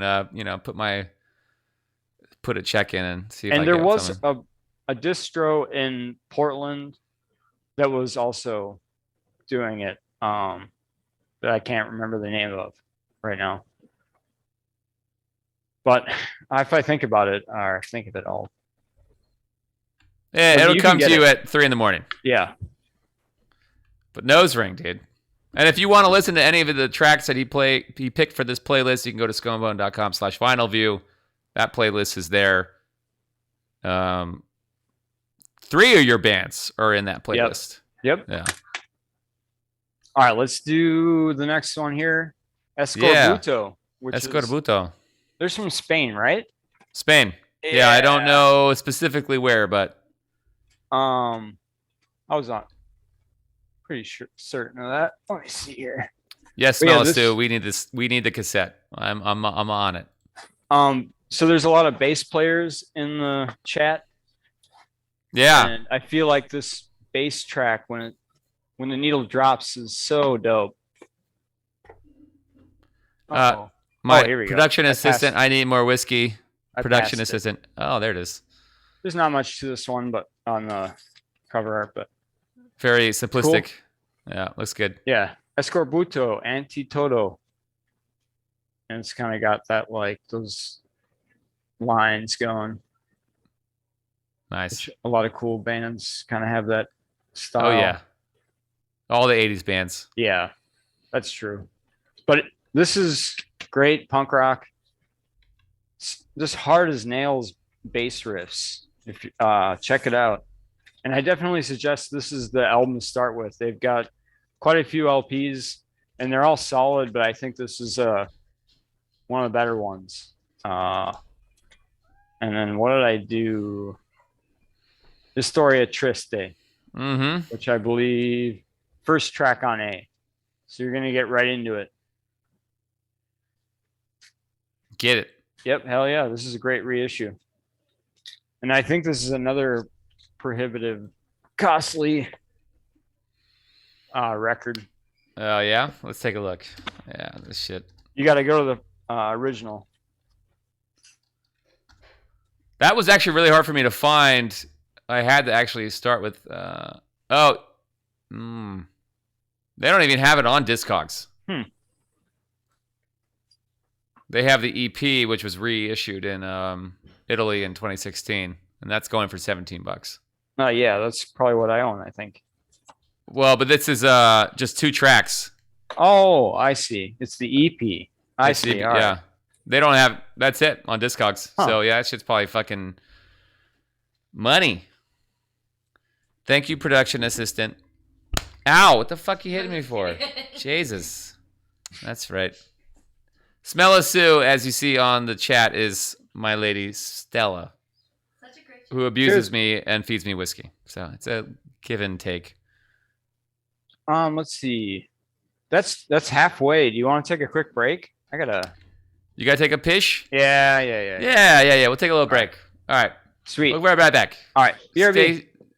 BRB. All right, we're back. Everybody's got their refills and drain their lizards or something. I don't know.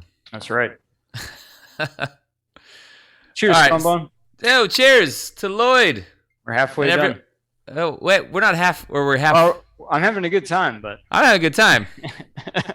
we can hang out all night doing this, and then episode 2 we'll do it again. all right. Cheers, man. Cheers, and to the lurkers, everyone watching, appreciate it. Ill Adam, thank you for posting that link, the Mixcloud link. Also, sconebone.com/VinylView. Sconebone.com/listen is our the link for all of my episodes, the archive. And then sconebone.com/buy if you're interested in my moich. All right, so All right. Next, next, what do we got? the brass. The brass. Desperation. Oh, those guys are out of Brooklyn. Brooklyn. Yep. Yeah, And, dude. I ordered these for the store, so I was the one who brought these into Oh, nice. the scene here. Yeah. But yeah, Desperation, and I bought 2 copies. I don't know if you want one, but Fuck it, I'll take one. yeah, I'll send you one. You send me a bucket hat. Yeah, I'll send you a bucket hat. And you send me that and your tape. Yeah, I'll send For you. nose I ring. got a nose ring. You Yeah, do? I got, Okay. I do have some UFO tofu coolies. Oh, fuck yeah, I'll take those. Yeah, cool. I got one. Hell for you. yeah. Fuck yeah. So anyway, this band, I heard their demo and I was blown away. And they came to Minneapolis and played the Triple Rock. And they used to do these like half room shows when the band wasn't going to draw a big enough crowd. And it was probably one of the most intense. Like, it was crazy. It was awesome. And I knew all the words from the demo. Fuck yeah, dude. And I was working this really crappy like production job at the time, doing like leather work, and it just sucked. So I like got off work from doing this like terrible manual labor, and then went to the show, and it was just so awesome. They didn't play Crucified though, and I was like, well, that was my favorite song too. And then the singer's like, I'm not doing it, but it is a very vocal intensive. But anyway, Well, so couple- being exhausted from working all day, then you went to the show, you were totally fucking energized. oh yeah, it was awesome. Yeah, It was yeah. probably one of my favorite shows, to be Fuck yeah. honest. Nice. But yeah, the Brass during their demo era. And So how did you know about them? Like you said that you came across them, and then you're like, hey, we need to have this at the shop. How did you come across them? so I'm pretty active on reading up about current punk. There's lots of different things to check out, I guess. What are those avenues? If Well, you were during those days, I feel like it was blog spots, yeah, right. but that probably hasn't been the same. No, because the blog spots were great because you could upload the music and then download it. Yep. Those are great platforms. That's how I came across a lot of music was, they'd have their description about it, have all the tags. Then you download it and listen to it. Mm-hmm. Now I don't know. You can't do that anymore. They've shut all that shit down. I mean, now I just kind of check out like the labels that I Yeah. purchased from, and then just see what they're doing. But I Right. mean, if something's really slapping, I'll hear about it. I feel like just Yeah. through friends and And trades and shit like that. yeah. But I used to talk to my homie Norman about music constantly, and we'd be fucking hashing it up. But yeah, this is one me and it's definitely big anti-fascists over here. There we go. Yeah. Yep. That's what's up. That's what we like. Yeah, that's what I want to see on my records. Yeah. Yeah. But yeah, check it out. I think this is great. The title track Desperation kind of says it all, I guess. Yeah. Check it out. I liked it so much I bought a whole ton of copies and made sure all my friends had one. So. Nice. That's Yeah. awesome. Yeah. And definitely check out the demo. I feel like that was even more. I mean, that's good too, but it's like once you hear the demo, it like hard to top, Yeah. All right, so PMS 84. That's an PMS 84. LP. And this Out is of Portland. Portland, another Portland band, and they moved to New York once they Okay. became a band. And this is a band Yeah. I never got to see. They were around for a very short time. But I did, when I was in New York, I did go see the lead singer do a live set at a bar in New Nice. York, or a vinyl set. He was Yeah. doing nothing Spinning. but, yeah, he was spinning Oi, like Oh, fuck yeah. some really good stuff. Yeah. And this band is super smart. Really How so? great. I don't know. The songwriting is like next level. I think that this band is super. I'm trying to remember what one I played now. Oh, you played Ultimate End. Ultimate End. Yep. Yeah. Ultimate End. Yeah. Middle of the B side. But yeah, this is check it out. Listen to this whole record. It's dope. I have these 7-inch as well before they Oh, call it nice. quits. But Yeah. Oh, so they're done. they're done. Yeah. Yeah. I feel like I'm trying to think. Most of them have been in bands since, but nothing that I own yet. This guy did move to Minneapolis after the band broke up, but he moved away again. Hmm. But he came into Extreme Noise and was a regular while his Oh, right on.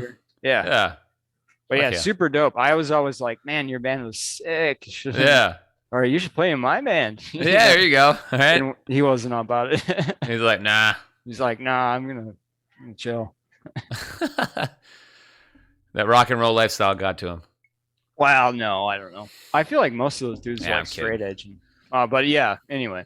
So Well, Juanita- yeah, it's straight. If you're straight edge, then we're drinking. It's not gonna work. Yeah. But he seemed like a cool dude. Yeah. So Juanita Huaylos Fios. Do you listen to this track? I did. Yeah, no, I listened. Everything Yeah. on this fucking playlist is sick. This one Out of Madrid. slaps. Yep. All right, let me grab it here. I screwed myself on the discharge. I should put it in the back. You and the discharge, man. I know, it's always getting in my way. All right, here we go. And this is Nice. yeah, it's got a cool cover. It's Hell got yeah. a great vibe. This is on Something you would expect from Spain, I guess. yeah. From Madrid. This is on, I don't know if I can show the label, but La Vida es un Mas. Okay. And as far as finding new bands to check out, their stuff is always solid. Yeah. Like they put out some of the best stuff, and they have a bunch of new stuff that I'm gonna pick up, like the new Chisel LP, and there's a new Mess LP that's coming out. Waiting for it to come in the mail. But La Vida es un Mas, but more importantly, Juanita Huaylos Fios. Check this record out. It's got great like what do I like about it? It's kind of got this like synthy keyboard, strong power pop. What are some other buzzwords I can throw? You're hitting them. That yeah. But yeah, strong. Everyone loves this one. This is I think my roommates own copies, and most people I know, I'm like, you got to get this. This is something else. But yeah, check it out. They've got other Nice. material out too, but I'd say this is the from the moment the needle drops and stops. It's fucking Fuck yeah, dude. it's slapping. Slapping. It's bopping. It's a bop. It's a bop. It is a bop. Dude. Shit. And then you played some Italian fucking punk rock. Oh, my boys, Klaxon. Dude, out of Roma. And I think this is great. I do this. I actually learned it from them, but I do this like kind of Star Wars lightsaber sound. You know, you know the sound. But I do that in. Wait, how's it go? Yeah, they do that a lot. Yeah, and I think you have to break out the instruments and start at the end of this and start fucking. I'm gonna show off the rainy bass. Or yeah, fuck yeah. Hell yeah. All right. But anyway, this band is great. I think it's some of the better Italian oi. They only had this one LP, but they also played in a mod punk band. Like two of the members played in a mod band called Straight Arrows. Okay. And that slaps too. Like if you're digging what they're putting down in Klaxon, doing some of the best oi I've heard in that region, and you want to check out some solid mod, check out Straight Arrows. Nice. Yeah, really cool. I don't know if any of them did anything after those two bands, but that's enough. That's all you really have to do. Yeah, that one album. Yep. But I like it. I bops. It's just a repress that I picked up a long time ago or whenever it came out. Yeah, I saw that there was the same thing we were talking about before where it's, they put out a few tracks and then. Yeah, not much else. I think it was like, it might even be 2 EPs. I don't remember. Yeah. I haven't looked it up. I think that's what it was. Yeah. But yeah, solid. And it's cool. It's got a great vibe to it. Yeah, it's funny too, because I mean, not that all the Italo groups have to be, Italian sounding. Klaxon, I was like, it reminded me of Saxon. And I was like, oh yeah, they're probably not Italian. And like, yeah, sure enough, they're from fucking Italy. Yeah, it's cool, man. Oh, the inner sleeves. Fuck yeah. It's got printed inner sleeve. Probably just do that. Playing on a rooftop. Yeah. You get more badass than that. Yep. Yeah, cool. This is actually one I've sold a lot of copies, putting on the turntable. Yeah. At Extreme Noise, and people are like, "What's that?" A fucking bops, dude. Let me get it. Yeah, bopper. 100% certified bop, my guy.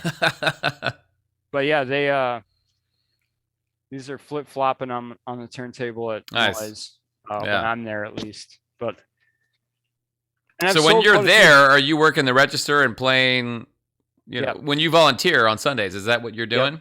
Yep. So Yeah. it's three of us. It's Misty and then my homie Nate. And then we're there from noon to 4. So It's short. Yeah, it's short. Yeah. Yeah. It's noon to 4, 4 to 8 are the shifts. Yeah. So we've got hopefully 3 people on a shift Monday through Sunday. So the entire week. Yeah, we're open every day, even every holidays. Damn, even holidays. I work Christmas a few times. Yeah, dude, you gotta get your record shopping last minute Christmas. Mm-hmm. People are stoked when they go on Christmas. Oh fuck yeah. Yeah. I think Brad worked during the COVID Christmas. Last when we first opened. I mean, you guys, your sales probably went up, right, during COVID? I mean, apart from the fact of being able to get in, but people wanting music to listen to because they couldn't go out and see live music. Yeah, it's hard to say because we lost so many sales from being closed. So I don't think we made up for that, but we did the PPP or whatever loan. Did you guys do anything to compensate being shut down? The record shop that I had used to do, apart from online sales, they were doing 420. It would be they'd post an album and it was like, all right, whoever gets to it first can get it, kind of thing. Were any kind of initiatives during shutdowns? No. So we're also like a pretty progressive. It's like volunteers, so we don't have a lot of overhead for labor. And then we did a lot of benefits for other, we did like a t-shirt sale. We had like 3 artists do new prints. And then we also did like a fundraiser for the local like food bank, or the one that distributes during that time, And then we also got broken into during the riots. And oh shit. Yeah. So it was a whole deal. It was pretty gnarly time. So what happened there? I mean, were things stolen or damaged or? Yeah. Yep. Yeah. They smashed out the windows and it was a snatch and grab, and yeah, they stole our Technics 1200. Shit. And luckily took a bunch of Discharge records, probably. Well, no, those are safe. I made the joke. It was like I was the second one there. Me and Misty were the second one there on the day that we got broken into, and we have this like Dillinger 4 box set that's not selling too well. And people came in and they're like, "Oh, what's missing? What's missing?" And I'm like, "I don't know, but I think someone might have brought another copy of the Dillinger 4 box set, like a rider, or not a rider, but just like, someone brought their copy and put it back." Yeah, like I'm good. That's how I'm fuck. That joke killed on that day. Yeah, nice. Yeah. Shit. Well, speaking of which, I mean, you're in Minneapolis. We're in the city, or is the shop located? So it's on Lake Street. So we're south Minneapolis, south of downtown. Yeah. So, it's kind of the spot for the punk scene, I guess, is always kind of based in this area. Northeast is similar jam. But yeah, Seward neighborhood, Whittier, Uptown, not as much as it used to be. It's been kind of taken over by condos, and I'm sure you see that stuff over there too. A lot of it. Yeah. But I mean, we're getting kind of taken over. Like they're creeping in over here where we're at. But it's fine. It's going to happen. With no control over what are you going to do? What the system does, Yeah. Yeah, I mean, there's no punk rock left in San Francisco. That's been gone for fucking years now. Yeah, a lot of the big heavy hitters are gone. Like I've been talking about the good times I've had at Triple Rock. Brought it up maybe once, I don't know, but that's gone. And that was owned by Patty from D4. Mm. But that was the spot when I was a kid, or teens growing up, to go and see the big punk shows. Yeah. And I'm sure I probably already played a few or showed a few things off that I've seen there. But that was the spot. And then there was another DIY club, Medusa, that was around for a long time in that same West Bank, I guess it would be, but neighborhood that's gone. It's gone. Yeah. Because of COVID or because of no, that time? was just like I was kind of saying gentrification? to you. It's just like people are still buying the punk records, I think, but they're not necessarily doing the punk shows as much. The punk life. Yeah, the punk life. Yeah. Yeah. Which is fine. I mean, it kind of seems like now that I've been trapped in the basement for a couple of years now, kind of seems like hip hop is kind of, which is good, but it's much more popular than doing some sort of punk rock influenced stuff. Yeah. Which is fine. Like the kids they're gonna do their thing and they're gonna say what they want to say, and how they want to say it is up to them. Yeah. Well, it's technology, right? And how can you express yourself musically with instruments? Maybe that's not economically Who's got viable space anymore. Yeah. But I got this fucking little keyboard, my laptop that can do everything for me, and I'm basically a one-man band, and I mean, so I that's might as well have basically good what lyrics. I'm doing now too. I'm programming drums and right. We're moving to that. Yeah, maybe that's bedroom pop, as they call it, or whatever the fuck, Bedroom. It used to be region rock, and now it's bedroom pop, I guess. Yeah. All on your laptop or whatever the fuck sound you're creating, Yeah, and I mean, I don't hate on like you do whatever you want. Like my shit's kind of lame anyway. Like the shits that's gonna blow up, I probably can't even comprehend what it's gonna be like. We're on this precipice, in my opinion, of what is going to be the major shift. Is I think this kind of what we're already kind of seeing is people creating their own music, but it's going to be something that's completely shifted from what music started out as. And if you think about the industry in itself, recorded music, it's not even 100 years old. That's true. And we're starting out the juke joints, dudes playing blues out in the South and these, bars outside of the town. And some dude's like, we need to record what you're doing. Mm-hmm. And we're moving away from that where it's whoever's got fucking a computer that can do. It's true. Yeah, that's kind of why I haven't done anything with everyone who was playing music pre-COVID had a quarantine project that they roped their buddy into helping them with. Like, I don't even feel like that needs to come out on cassette, even though I probably will once I get bored. You should. Enough. Yeah, I will. That's the plan. But there's always going to be a counter too, because I think when there's this need for authenticity, which if that does become the norm, the other end, well, I want to see a dude who's fucking playing the guitar. Yeah. I want to see someone who's actually playing instruments. And I want that shit on fucking cassette, not on digital MP3, whatever the fuck. That's true. Yeah. I kind of got the, whatever that is, from people already, though, from that project. Because a lot of my friends were like, oh, good job, It was good. Because I released it on, Discord servers and, like nice. The people I know would like it. Yeah. I've heard it. And that's how it starts. Yeah. If it's not out of your trunk, it's in the app, the Discord servers. Yeah. That's how true. you spread it. So right, where were we? Yeah, I was just to say. The chisel. The chisel. You want to talk about some blown out, just like balls to the wall. Boy. And you were saying that was on the same label as Juanita, right? La Vida es un Mas, yep. And they just released a teaser track for their new album, and I can't buy it fast enough, to be honest. Shit. But I'm definitely gonna pick it up, and I hope it's there on Saturday, because I know that we ordered it. but we'll see. Nice.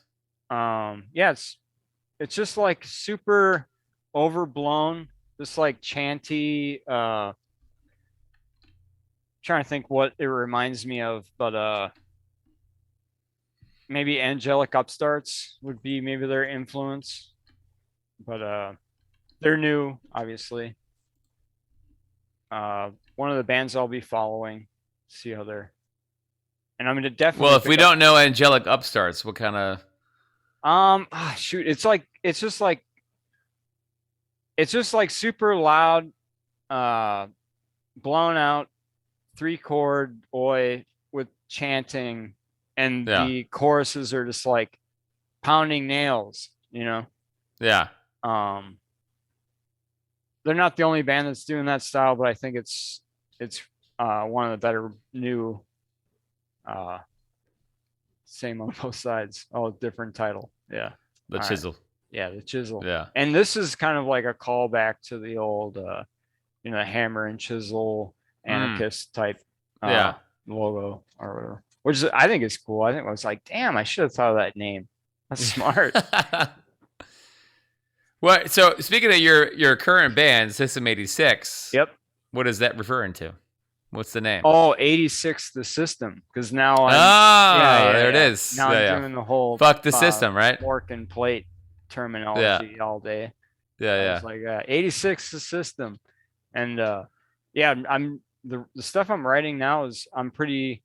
It's I feel good about it, So, it's nice to be working on a new project that's not solely digital. Me and Joe, the singer for originally he was in Big Fucking Skull, and I tried playing a track. They never released vinyl, but CD only. But that was a bug.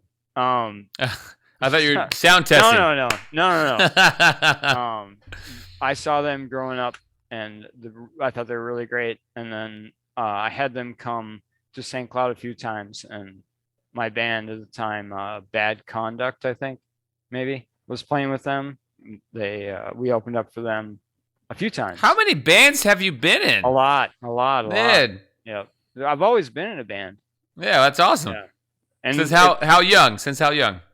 Well, I started playing violin in grade school, and then right when I graduated high school, I guess I started Hollywood Homicide was my first one that recorded. Nice. Yeah. Not named after that Harrison Ford band, but there's some stuff on. Harrison Ford was a band called that? Oh, he was in a movie called that. Hollywood Homicide. Oh, yeah, that was a common, recent film with what's his name? I don't know. Yeah, who cares? Whatever. Yeah. Anyways. But yeah, so I started playing music I started playing on guitar after violin. I bought like this really stupid like LTD, like it was all angular, triangular metal guitar, and then I traded that for SG Epiphone, and that's the one I still play today. So, like Black Sabbath, right? The SGs. Yeah, the SGs. Yeah, a lot of bands use SG, but I like the. Well, I just like Black Sabbath. Everybody uses that. Yeah, but yeah, it's sick. I like the style. Yeah. Nice. I carved punks into it. It's still there. Well, you carved it. It ain't going anywhere. Yeah, it's not going anywhere. Punks for life. That's true. So next we got what we got? Copa De Garcia? Yeah. Yeah. This is a split.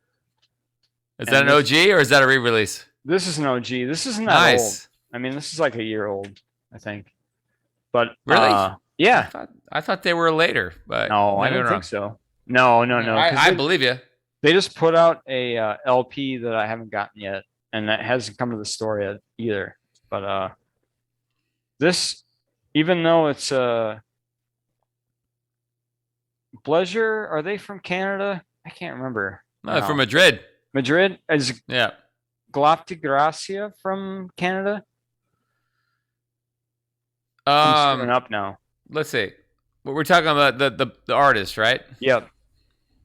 They're from Madrid, I thought. Is Pleasure from Madrid? The then- label? Oh, I can't remember. I'm gonna have to look it up again. No, it's a split. The other artist. Yeah, two Pleasure. bands. Okay, let's see. Pleasure is from. They're not telling me. Let's see. Let's go to their Bandcamp page. It doesn't really matter, but Well, no, it does matter because now I want to know. Let's see. It doesn't say actually. Oh, no, they're from Spain as well. Spain? Oh shoot. Yeah. I'm getting my bands mixed up now. All right. Well, either way. All right. So, did you the backside? Could you show us the backside real quick? Oh, this guy? Wait, okay, no, Pleasure. So I'm looking up Pleasure. Their backside is the song is Chaos with an A at the end. I was like, you picked it for that, right? Maybe. Chaosa. Could be. Maybe not. I don't know. But anyways, yeah, we're tangents here.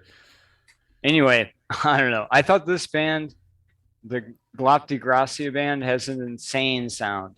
It's like the singer has like this really sharp, aggressive style that I don't know. Haven't heard anything like it in a while. And you're right, it is from last year. It's a new band. Okay, yeah. And then they have a new LP out. But yeah, I think this is great. I heard it and I'm like, oh man, this is something else. This is something that I have to have. And you got that at work? Yep, I got to work. And that was just something that I think maybe Phil on Wednesday night ordered and I bought it. How much was that? Do you remember? I think it was like a $7 for the That's new. not bad. Yeah, That's I don't pretty good. remember, but it was something in that range. It was like I want to say we ordered this from France. Label in France released it. That's why I thought it was from Canada, or what? That's why I got screwed up. Or French Canada. Yeah. Oh, Smell of Sue plays a Gibson SG. Oh, cool. That's why I was bringing up the Black Sabbath. And I forgot that she played it too. All right, where do we at? Hounds of War. Oh, this is we were talking earlier about would you rather own something on vinyl or cassette? And the answer? I'd rather get the cassette because this came out on cassette and then this is the Then came on vinyl? then came on vinyl, but it's a flexi. Oh, well, yeah, that's not the same. Yeah, it's vinyl though, right? Yeah, but it's not going to last. You get like 10 plays out of it, right? I haven't played this honestly, but You haven't played it because it's flexi. I know. I would have much rather owned it on cassette because I would listen to the crap, and I listened to it on YouTube. Well, how many tracks are on there? 3. 3. Yep. That's a short tape. It's a short tape, but it's great. This is what is it? This is New York. This is from. These guys are crazy, man. And that's a release of this year, right? Yeah, this came out this year. Yep. And this is another band from the same group of label? weirdos. Yeah. Chaotic Uprising Productions. And these guys are killing it in the game. This is some of the smartest punk I've heard. Well, I said that about everybody, but well, why does it make the smartest punk? What is it about this group? I don't know. They take everything you liked about the old stuff and then they just like crushed it down and like you know that they're big fans. I don't know. How do I do this though? I don't know. This You tell me. Yeah, I don't know. How do you explain like what do you like? Like this is what I like right here. This new sound from New York. I don't know. But you were getting there. You were saying that they're taking the old and making it the new. Yeah, they're making it the new. This is like almost where you couldn't tell if they were from 81 or 2001. That's true. Yeah, it's like kind of like this band particularly, I got to talk about Hounds of War. Kind of sounds like Vice Squad if they lived in New York in 2021. Yeah. But yeah, definitely worth check it out. And the artwork is so rad. Like, we got the soldiers marching away, and then we got this like dog barking with the sick logos, and then yeah, I mean, and I was up on this already, like when it dropped, and I'm like, I want to get this. I talked to my homie that orders from them, Will, and I'm like, I want to get the cassette, and then he's like, they sold out already, and then I was like, well, I'll get the, and I think there's like 100 flexis, maybe like 200 or 300 cassettes, and I'm sure we'll get a 7-inch release at some point. Or maybe something like a collection or whatever. Yeah. Later on. But check it out. This is kind of on the same style as Chisel. They're kind of on the blown out Chance, but it also has like Vice Squad vibes. I recommend it as far as the new stuff. So I want to bring something up that when I researched the music and the imagery, and someone who may not know, but when they see something that looks like Nazi iconography, because that photo specifically. So when someone sees something like that, they're like, "Well, am I buying Nazi shit or am I not buying?" I know. But the question, but this is I think comes up a lot in that kind of genre. There is sometimes a shock, and there's sometimes using it to be the counter to that. And the Oi movement has, I think, a confusion with a lot of people when it's not a skinhead, but it's more of a sharp, I know. So how do you talk out. about that kind of, how do you, like, no, these are sharps. These are skinheads against racial prejudice. Yeah, it's a big problem. Yeah. Like especially like we were saying with like French and Italian stuff in the early 80s, the white supremacist movement was huge. Like it was almost, but then they had like the left wave, and then everyone was going the other side. Thank God, and then But even here, like St. Paul has a huge Nazi punk scene, like one of the biggest. Yeah. And yeah, it's a bummer. The whole thing sucks because I don't think you can be into Oi and be racist. Well, so how do you know how to, like, because like I said, with looking at their artwork, I'm like, that looks like Nazis. So how do you deviate? How does someone know where a band stands apart from, I guess, the artwork? I mean, you have to look into it.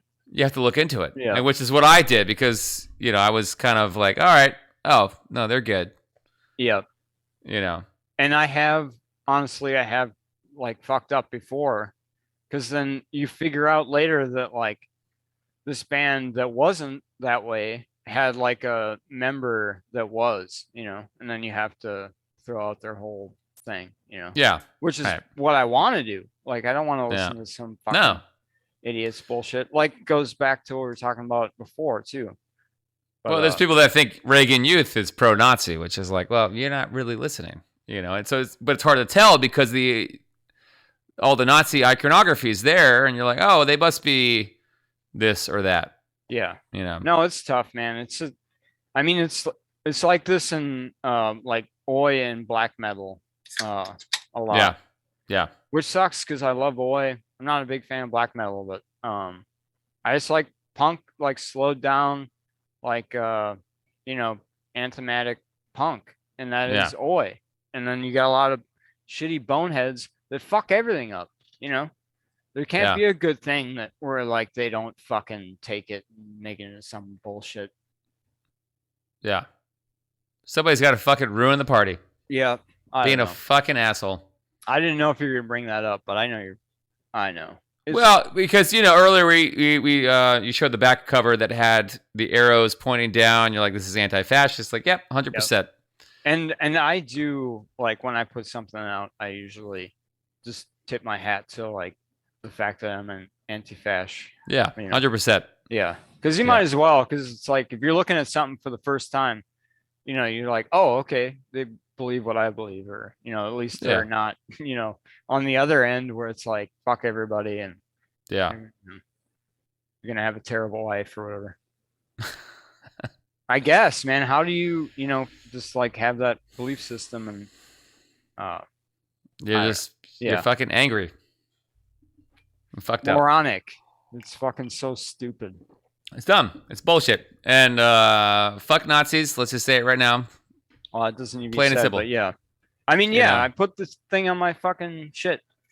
They don't deserve any time anywhere in my life. So.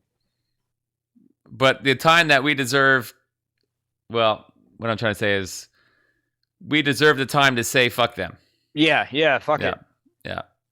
If any time we're going to dedicate to them is to say fuck them. We used to do a song in UFO Tofu called Skull Fuck Nazis. Nice. Yeah, cheers to Norman for coming up with that. Yeah. It was good. And Norman was the friend that passed? Yep. Yeah. He was the singer for UFO Tofu. He passed away a few months ago. Got shot in the head with a rubber bullet by Minneapolis police. Yeah. I'm sorry to hear about that. Yeah, it's all right. We're going to keep going. Where are we at? Defiance. No future, no hope. That's Defiance. Cryptic with the fuck Nazis. Cheers. We love it. Cheers. Lloyd's doing it tonight, by God. Lloyd.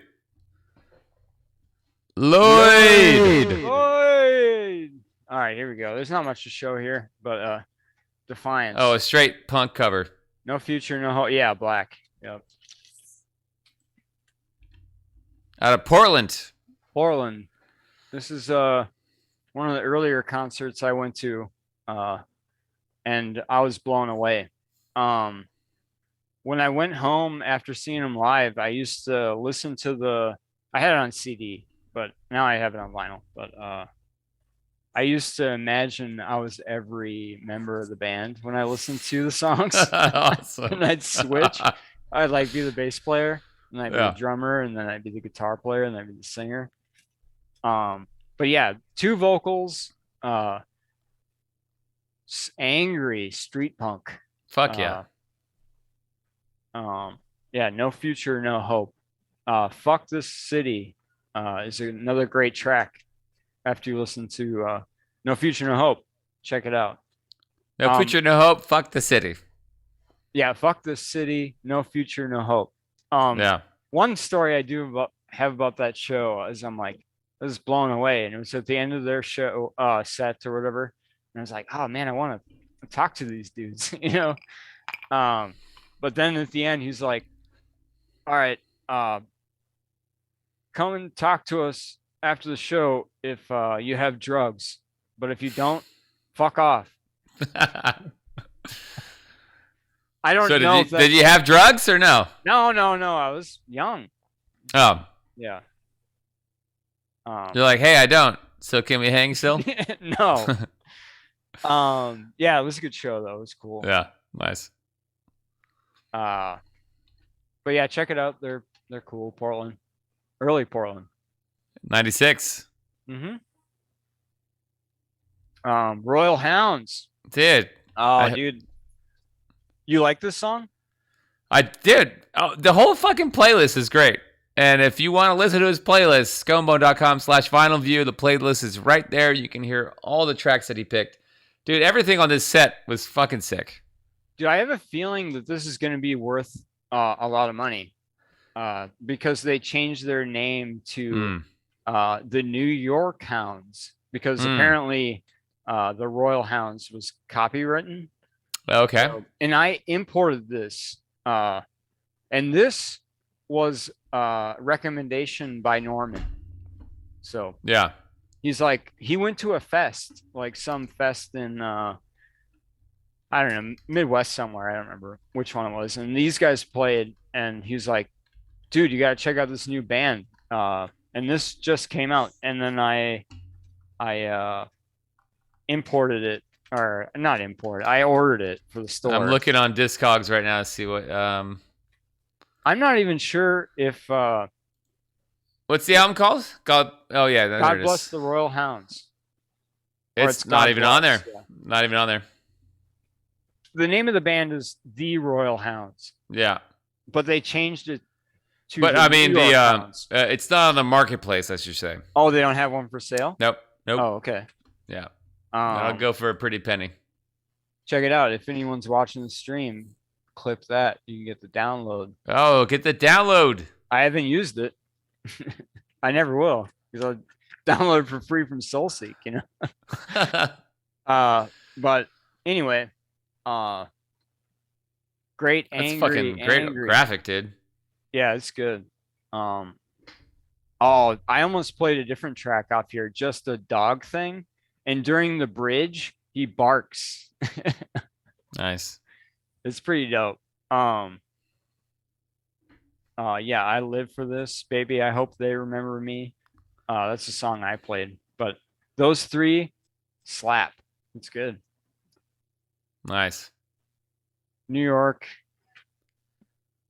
Contra Records. Yep, Contra Records. Nice. That's the German label. Boy the Boat, I Yeah. believe, is the US. Yeah. But all right, what do we got going? And then the Ejected. The Ejected. That was a fun find. Oh, dude, that band. Fast and Loud. Fast and Loud. We used to 82.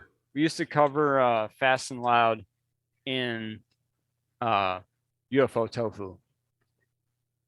And we usually Oh, and that's why you followed up with that. Yep. Yeah, I like it. Yep. So yeah, we used to cover Fast and Loud, and it was a perfect one to do. I was playing drums, and if you listen to it, there's like a moment where everything stops, and then there's a snare buildup.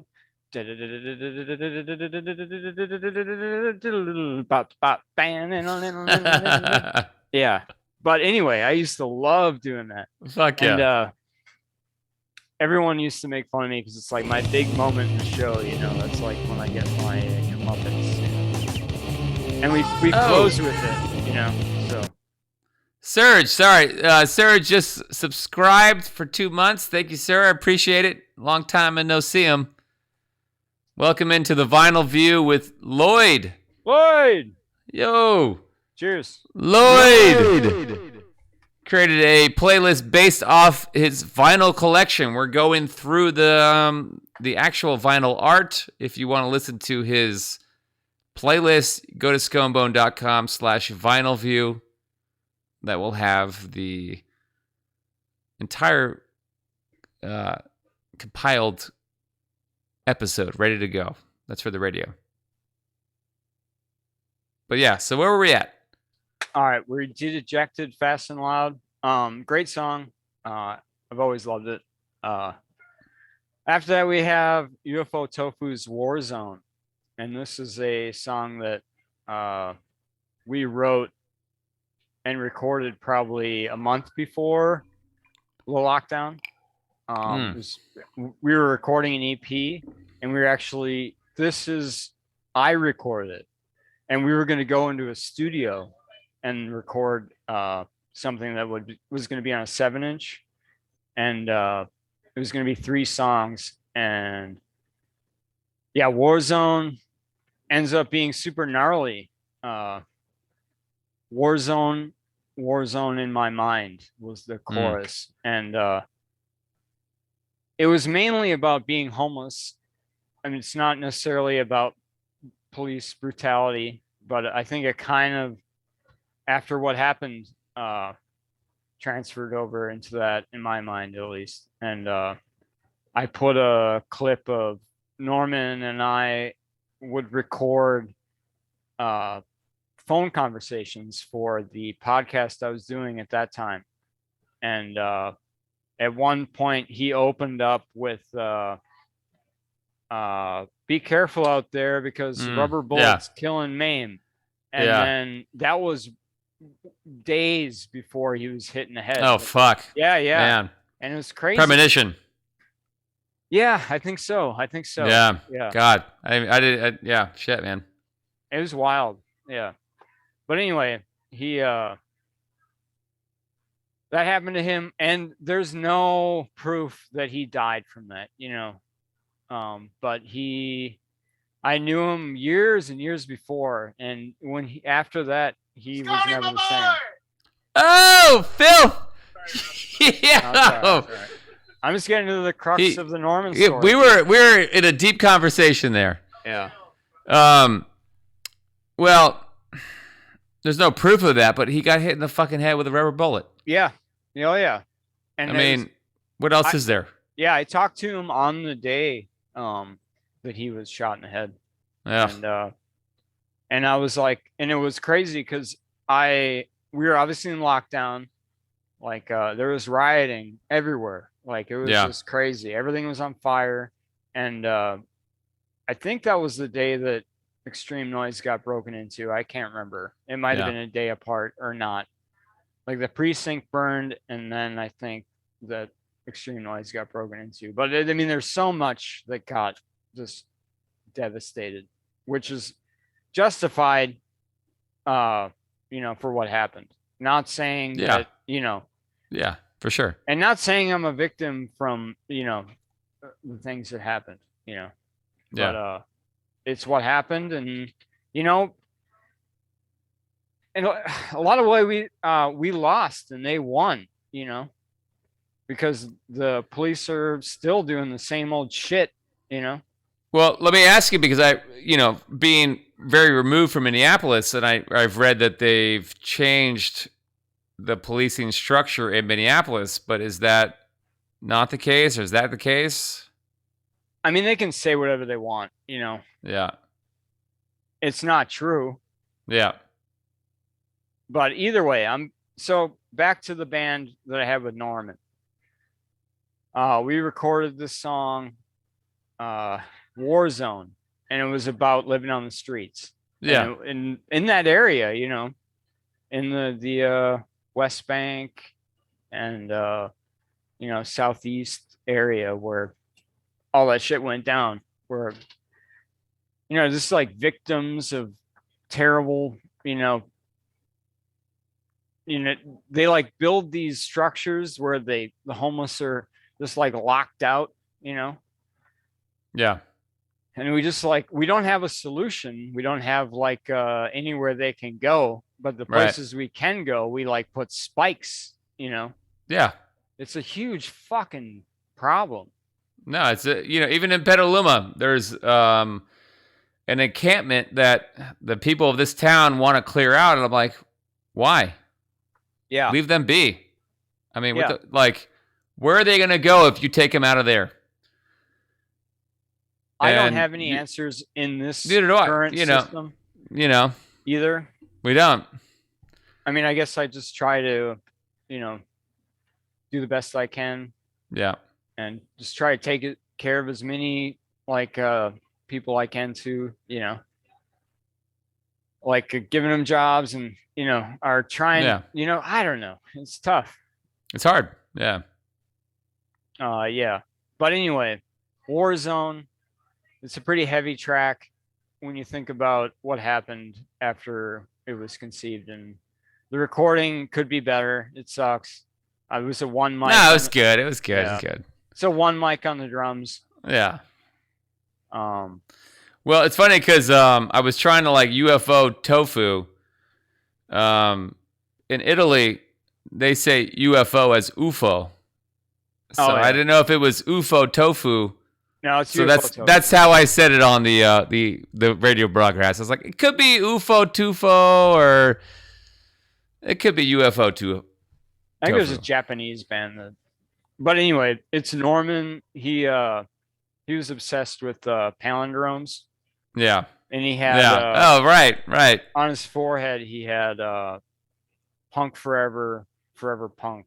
Yeah. On his forehead. I might have gotten that wrong.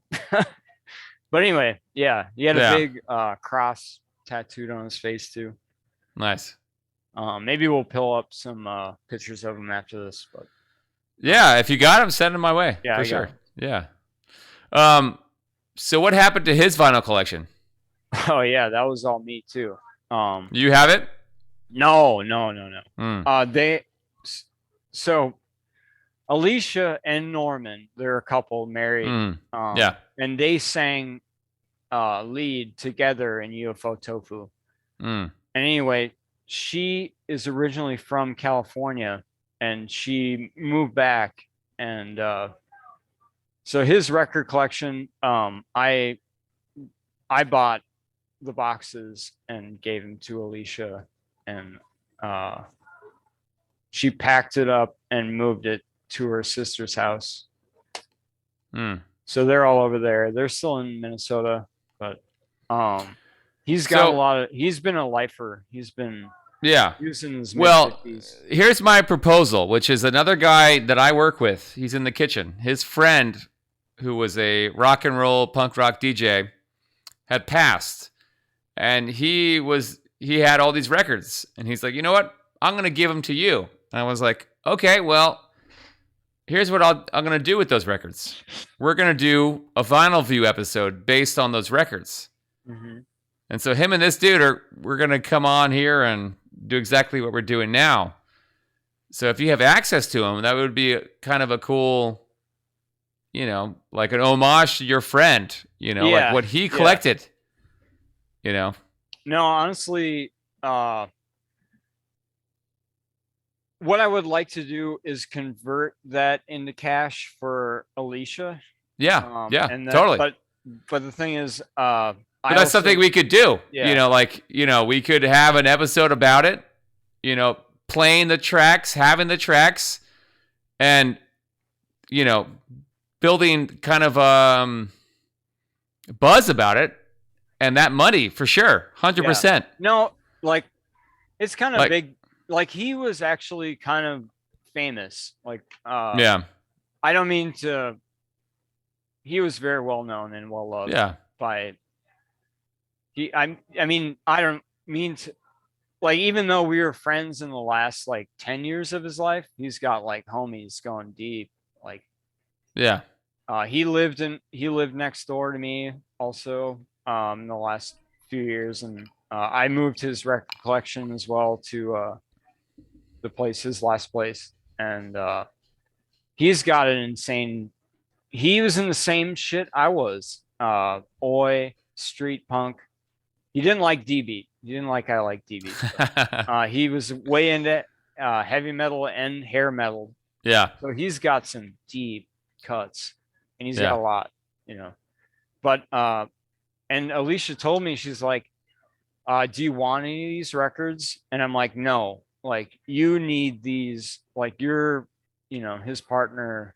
Like, you."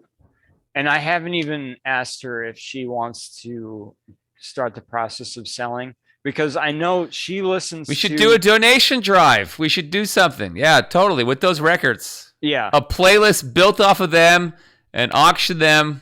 I think that would be great.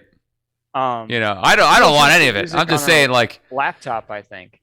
What's that? She listens to MP3s on a laptop. Yeah, she doesn't want them. We should sell them. She's in a band too. She's besides UFO Tofu, she plays in a band in California called Fired.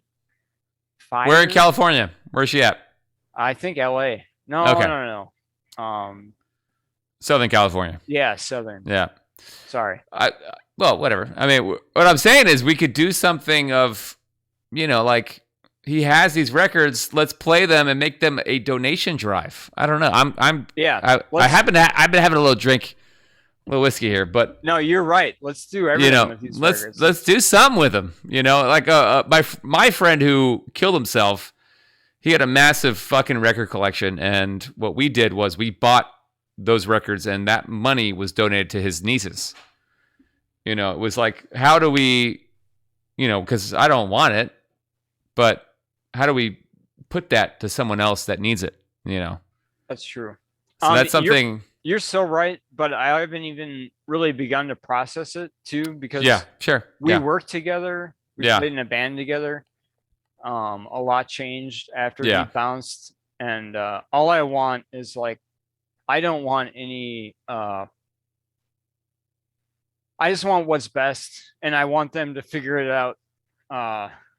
It's Well, I still- apologize if I'm being a little No, it's all right. forward with it. No, Yeah. it's all right. And it sucks too because he was the one dude I could talk about music with.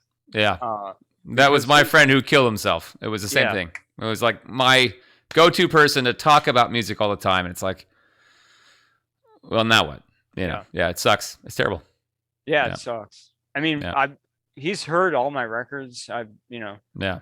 We've talked at length about like what kind of music we want to create, and it sucks too because we had a new drummer. I was playing guitar.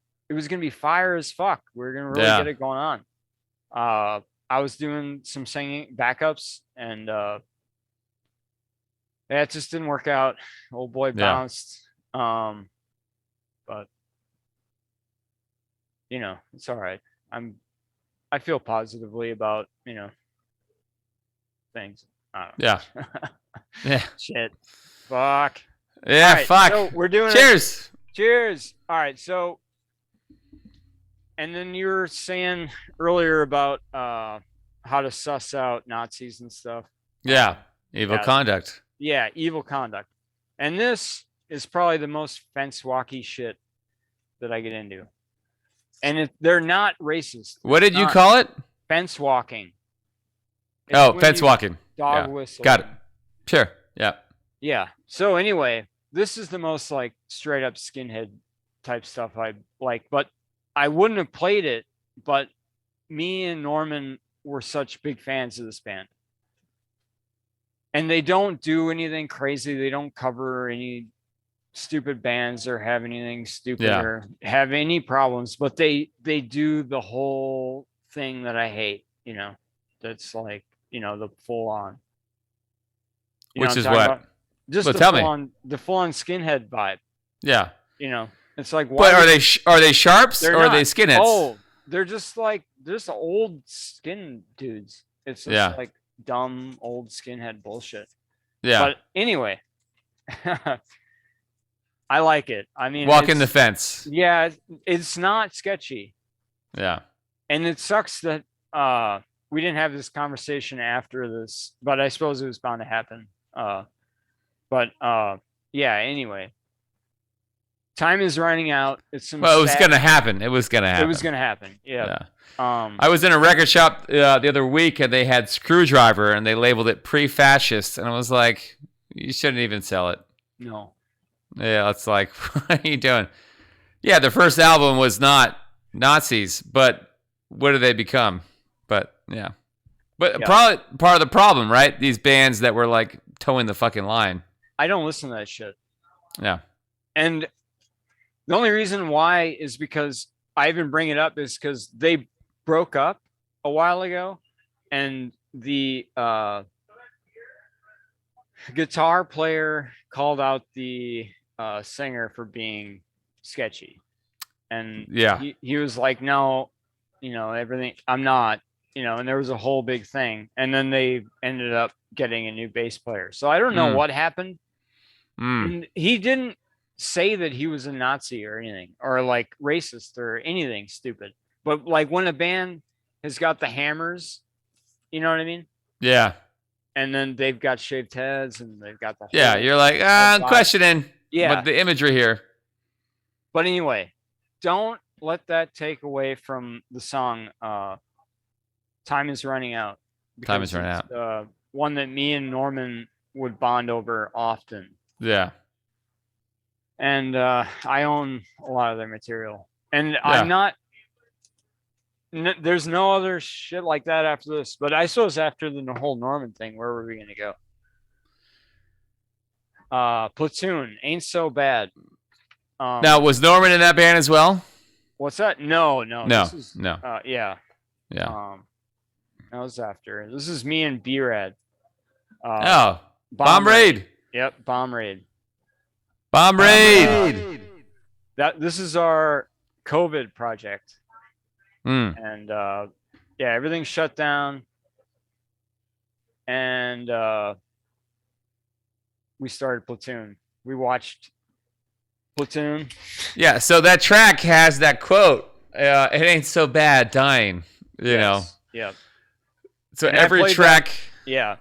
every track has a quote from the movie, or more or less from your. Yeah. It all starts out with a quote. All the lyrics are from that quote. Yeah. And it was a lot of fun. I was going insane, not working and not having band practice and not seeing friends. And, Gotta do something. yeah. Me and B-Rad did Platoon. And we were another band called Ass Brigade Mm. In Duluth in the early 2000s. Okay. But anyway, it's great to play music with Bomb Raid. He's always a lot of fun. Because you had that history together, or He's just fun. He plays bass. yeah. He's always And you good to hang out with. and that band you play what? Platoon. I Yeah. program the drums and sing and play guitar. Okay. Yeah. So, and I don't feel like Ain't So Bad is a standout track, but I just thought it was fitting to wrap up the whole saga of the UFO Tofu with Yeah. UFO Evil Conduct. And I think that kind of encapsulates that whole group of songs. Yeah. So next up we've got Soft Kill, New Age. And this is that's right. I did end up playing a post-punk blitz song because this is a cover of a post-punk blitz song. Oh, nice. New Age. And I think that the reimagining of this song, which is probably their best, is probably what I would have played. But I played this instead just to mix it up. Kind of has like not necessarily emo, but melancholy or I don't know, self and reflective vibe. Hmm. But if you like this song, check out New Age. They have a great video too on YouTube, Blitz. This record has 2 Blitz covers, Fatigue and New Age. Oh, total fucking blitz homage. Yep. I can't remember who Jerry A is, but he was in a band that was. So if you want to listen to his playlist, scumbone.com/VinylView, I have compiled all the tracks that he selected into a single file that you can listen on there. That's right. And if my production assistant is available, I need a little clank, clank, clank, clank. Whiskey. We'll see if she comes around. Anyway, so what we got? We got some Finnish punk rock. Kola Kesta. And I'm not going to lie, Kola was my favorite rat. She was the coolest. And so you named all of your rats after Finnish Scandinavian punk. Yep. Yeah. Oh wow, this is gonna be Finnish specifically, or was it also some Swedish? Only Finnish. Only Finnish. Yep. Okay. Yep. And it's got green screen green on it. Oh, I love it. Totally incorporated into it. But yeah, this is great. Now, if I'm not classic. mistaken, this is a cover of magazine Shot by Both Sides. Is it? So when I was listening to it, I was like, I know this song. It's magazine. Siski? Yeah, which I was like, I didn't see how that was. All right, we're going to play it. All right.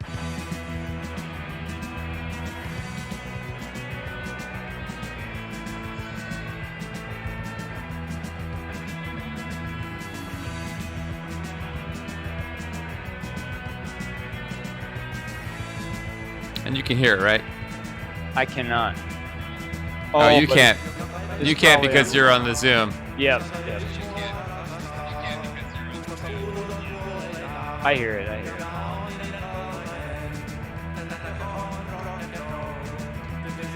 I'm not seeing anything in the liner notes that says it's a cover.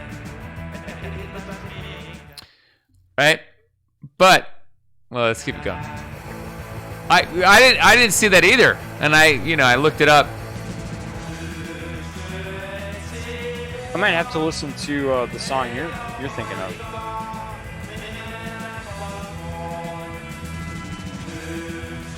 But also, I'll point out real quick, Savart. Oh, it's all green screen, but Looks good. yeah, Savart Records. Check it out. They do great Finnish reissues. All right, let's see if I can find magazine. I'm gonna have to turn you up again.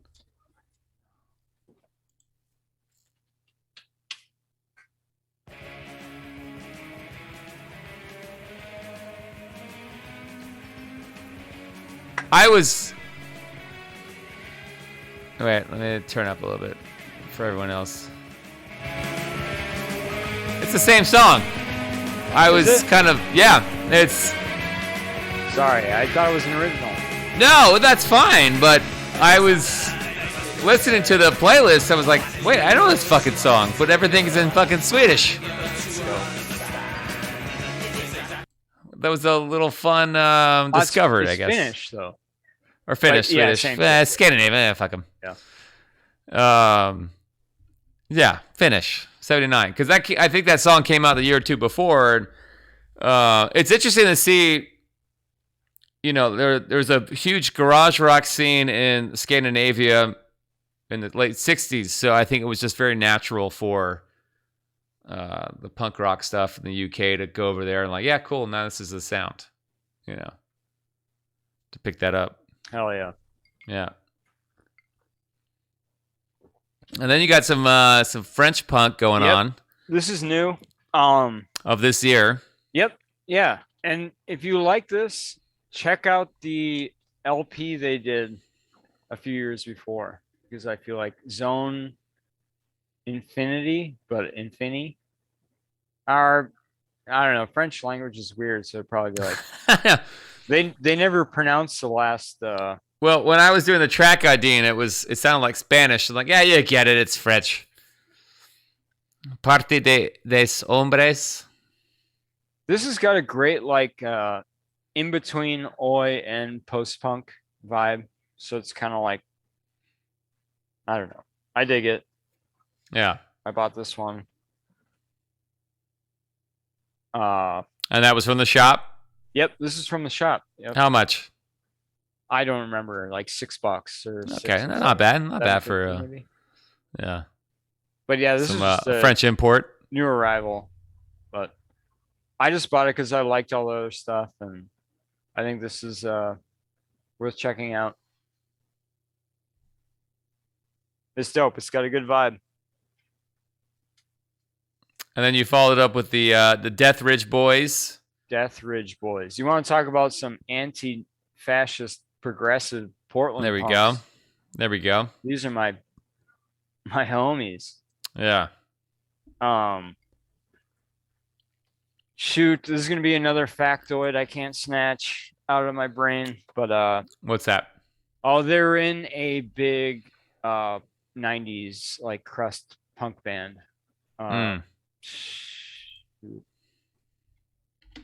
Anyway, let's see what I can find on the webs. Yeah, these guys, they're in line with what's happening in the world for sure. In what way? Well, they have great takes on just life,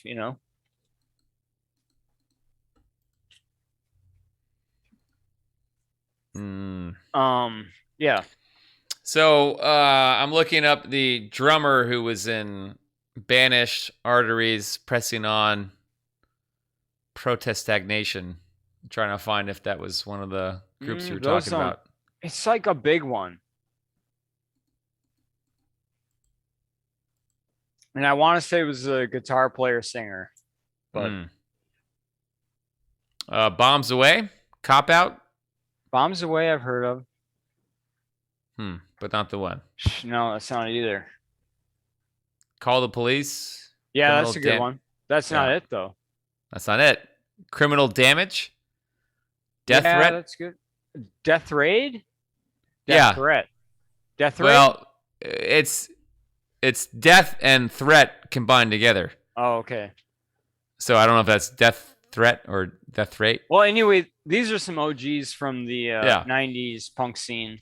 And it's Blackwater Records, which is a great record store if you're in the Portland area. And anyway, great stuff. This is their first LP, Leaders Don't Speak, Get Out of the City, Only One Planet. That's the track you picked. Yeah. And I remember buying this. I think I own their 7-inch before this, so I just bought it without listening to it. But I listened to Only One Planet, and I was writing music for Crass Logo at the time, and I was angry that I didn't think of it first. I just think it's super brilliant. They beat you to it. Right? Well, I mean, it's just like, God damn, why am I not that smart? But Only One Planet, Only One Planet, Only One. Super dope. It's true though. I mean, there's only one. Yeah, that's it. Can't fuck it up. Yeah, it's super good. Like, you don't have to suss this one out. That's for goddamn sure. It's fucking grade A. Good shit. Nice. And then you played the bell tones. Yep. I figured it out the other day. I was thinking about what I was going to say about this, and this is my 6th favorite band. 6th favorite. Yeah. They made the top 10 at least. Yeah, they did. I was reading they're from Florida but moved to Austin, Jersey, back to Austin, and now they're Oakland based. Yep. And the singer lives in Minneapolis. Oh shit. Yeah. He works at Surly Brewing. He's a bartender. Nice. Slanging them beers. Yeah. But anyway, Name My Bullets. I have all their shit, but Let the Bombs Fall. And I don't know. I don't mean to be a fanboy about this one, but I'm into it. I own all their shit. Why not? Yeah, fuck it. Just great street punk. It makes me feel great. Cheap Trinkets, My Old Man, both those LPs are dope, and I listen to it a lot. But I'm glad I own all the 7 inches, and this is one that I like to pull out and play. Let the Bombs Fall. And this is kind of one of those things that I always try to achieve in my bands, where you like lock into a zone where it's just like, that's what they got. They've got that. They've got that magic that's just like. What is the zone? What do you mean? So it's hard to explain. Like, you're just like locked. They have it all perfectly dialed. And it's just like they could say or do anything, and it's just like so driving. And as Photon just said, driving shit. Yeah. But yeah, Bell Tones, check it out. They were really doing a great job. Yeah. All right, we've got Brutal Bravo. Brutal Bravo. So this is from Freiburg, Germany. Yep, this is from a clique in Germany that I'm really into, and I would have played some stuff I have on cassette. I don't have it as accessible as some of the other stuff I prepped, but Bomber 81 is a member of Brutal Bravo, and this band is another anti-fascist. Just like they put it on all their shit, but it's angry. But Leftovers, they even kind of like the track I played, they kind of tip their hat to leftism and But anyway, check out this group. They have a few they have another band like I can't remember, but it's like they have 3 bands. It's like the the joint over there. Check it out. It's just crushing away. What can I say? Fucking I A. don't know. Yeah. It's awesome. Yeah, because that was the thing of our topic earlier. A band out of Germany. The album's called Uber Alles. I was like, all right, where are we going with this? No. Again. Also, I will say that Extreme Noise has a hardline anti-fascist policy. Like, we don't sell any sketchy. Yeah. Like, we don't sell even the, whatever they make up to say it's okay records. And we're like, even when there's like we just pull it. Yeah. Take it out of the shelf. Done. It's like, fuck it. If we're going to Not worth talk about it in a meeting, Yeah. which is good, which is the kind of community I want to be a part of. Yeah. And that's why you've been there for X amount of years. Yeah. And I've gotten all these records at Noise. So, yeah. All of the records are from Noise. Well, in this playlist. Trades. And then some that one trades. I got in Toronto. Yeah. That one. Yeah. But they probably came from there, Yeah. Anyway, so we're going. Well, and whoever you traded with probably got it from Noise. Oh, yeah, Brad. All right, we're doing it. Let's do it. All right, Protex, dude. And if you haven't heard it by now, you got to fucking run down to the store. This is some good shit. Yeah, this is what you want right here. Yeah. Don't Ring Me Up. That's the song that's gonna hook you. But you picked Strange Obsessions for the playlist. Yeah, Strange Obsessions. Yeah. That's what they close with. And I think that's my favorite one. But now, from what I read, was that it was recorded in 80, but it wasn't released till 2010. It was all kind of unreleased, and then that comp that that re-release or whatever was part of that series. Scumbone, I gotta pee. Take a piss. Go ahead. Right, 1 second. I'll BRB. No. I gotta pee too. I know. We were so close to the end, and I was like, I can make it. I know. I had to pee. Yeah. It happens. Nature calls. That's true. Yeah, but Filth with the fucking resub times motherfucking 4. God damn. That's I tell you, boy. My man. I tell you, I'm all about this shit. I didn't even ask him what he thought of the arcade cabinet we got downstairs here. So is Filth off work? I mean, he's hanging out. What's he doing? He's home. He popped in on the screen. I know, but I was like, what's he doing? And I thought you guys had a party going. Oh yeah, there's yeah. Everyone's giving you space because you're on Scumbone Usually video. When people are streaming, they kind of like party. They respect it. Yeah. No, bring him in. Fuck it. We're almost at the end. Well, Filthy, come down here. Maybe I'll. Yo. Yeah. So we were talking about Protex, and then you have one more track after that. Cortex. Protex a Cortex, dude. Yeah, I finished out strong with these ones. Yeah. Have you heard this one? Is this one that was on your radar? No, not until now. All right. Yeah. Swedish. It's good shit. He was in a more punk version called Licked It Lever, which is, I believe, translates roughly to robotic liver. Licked It Lever sounds worse than that. What is it? He is famous. He does like film scores, but he had a punk band. He had two. He had Cortex and Licked It Lever. Nice. And this whole LP is a banger. Fuck yeah. It's kind of like death rock and has this whole cinematic type vibe, nice. The whole record. But it's great to dust off around this time of year.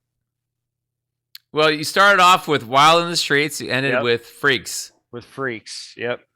Very appropriate. Yeah. Freaks. Oh, there's the Freaks. Filth. Yo. Yeah, we got Filthy, my dude. Yo. Yeah, buddy.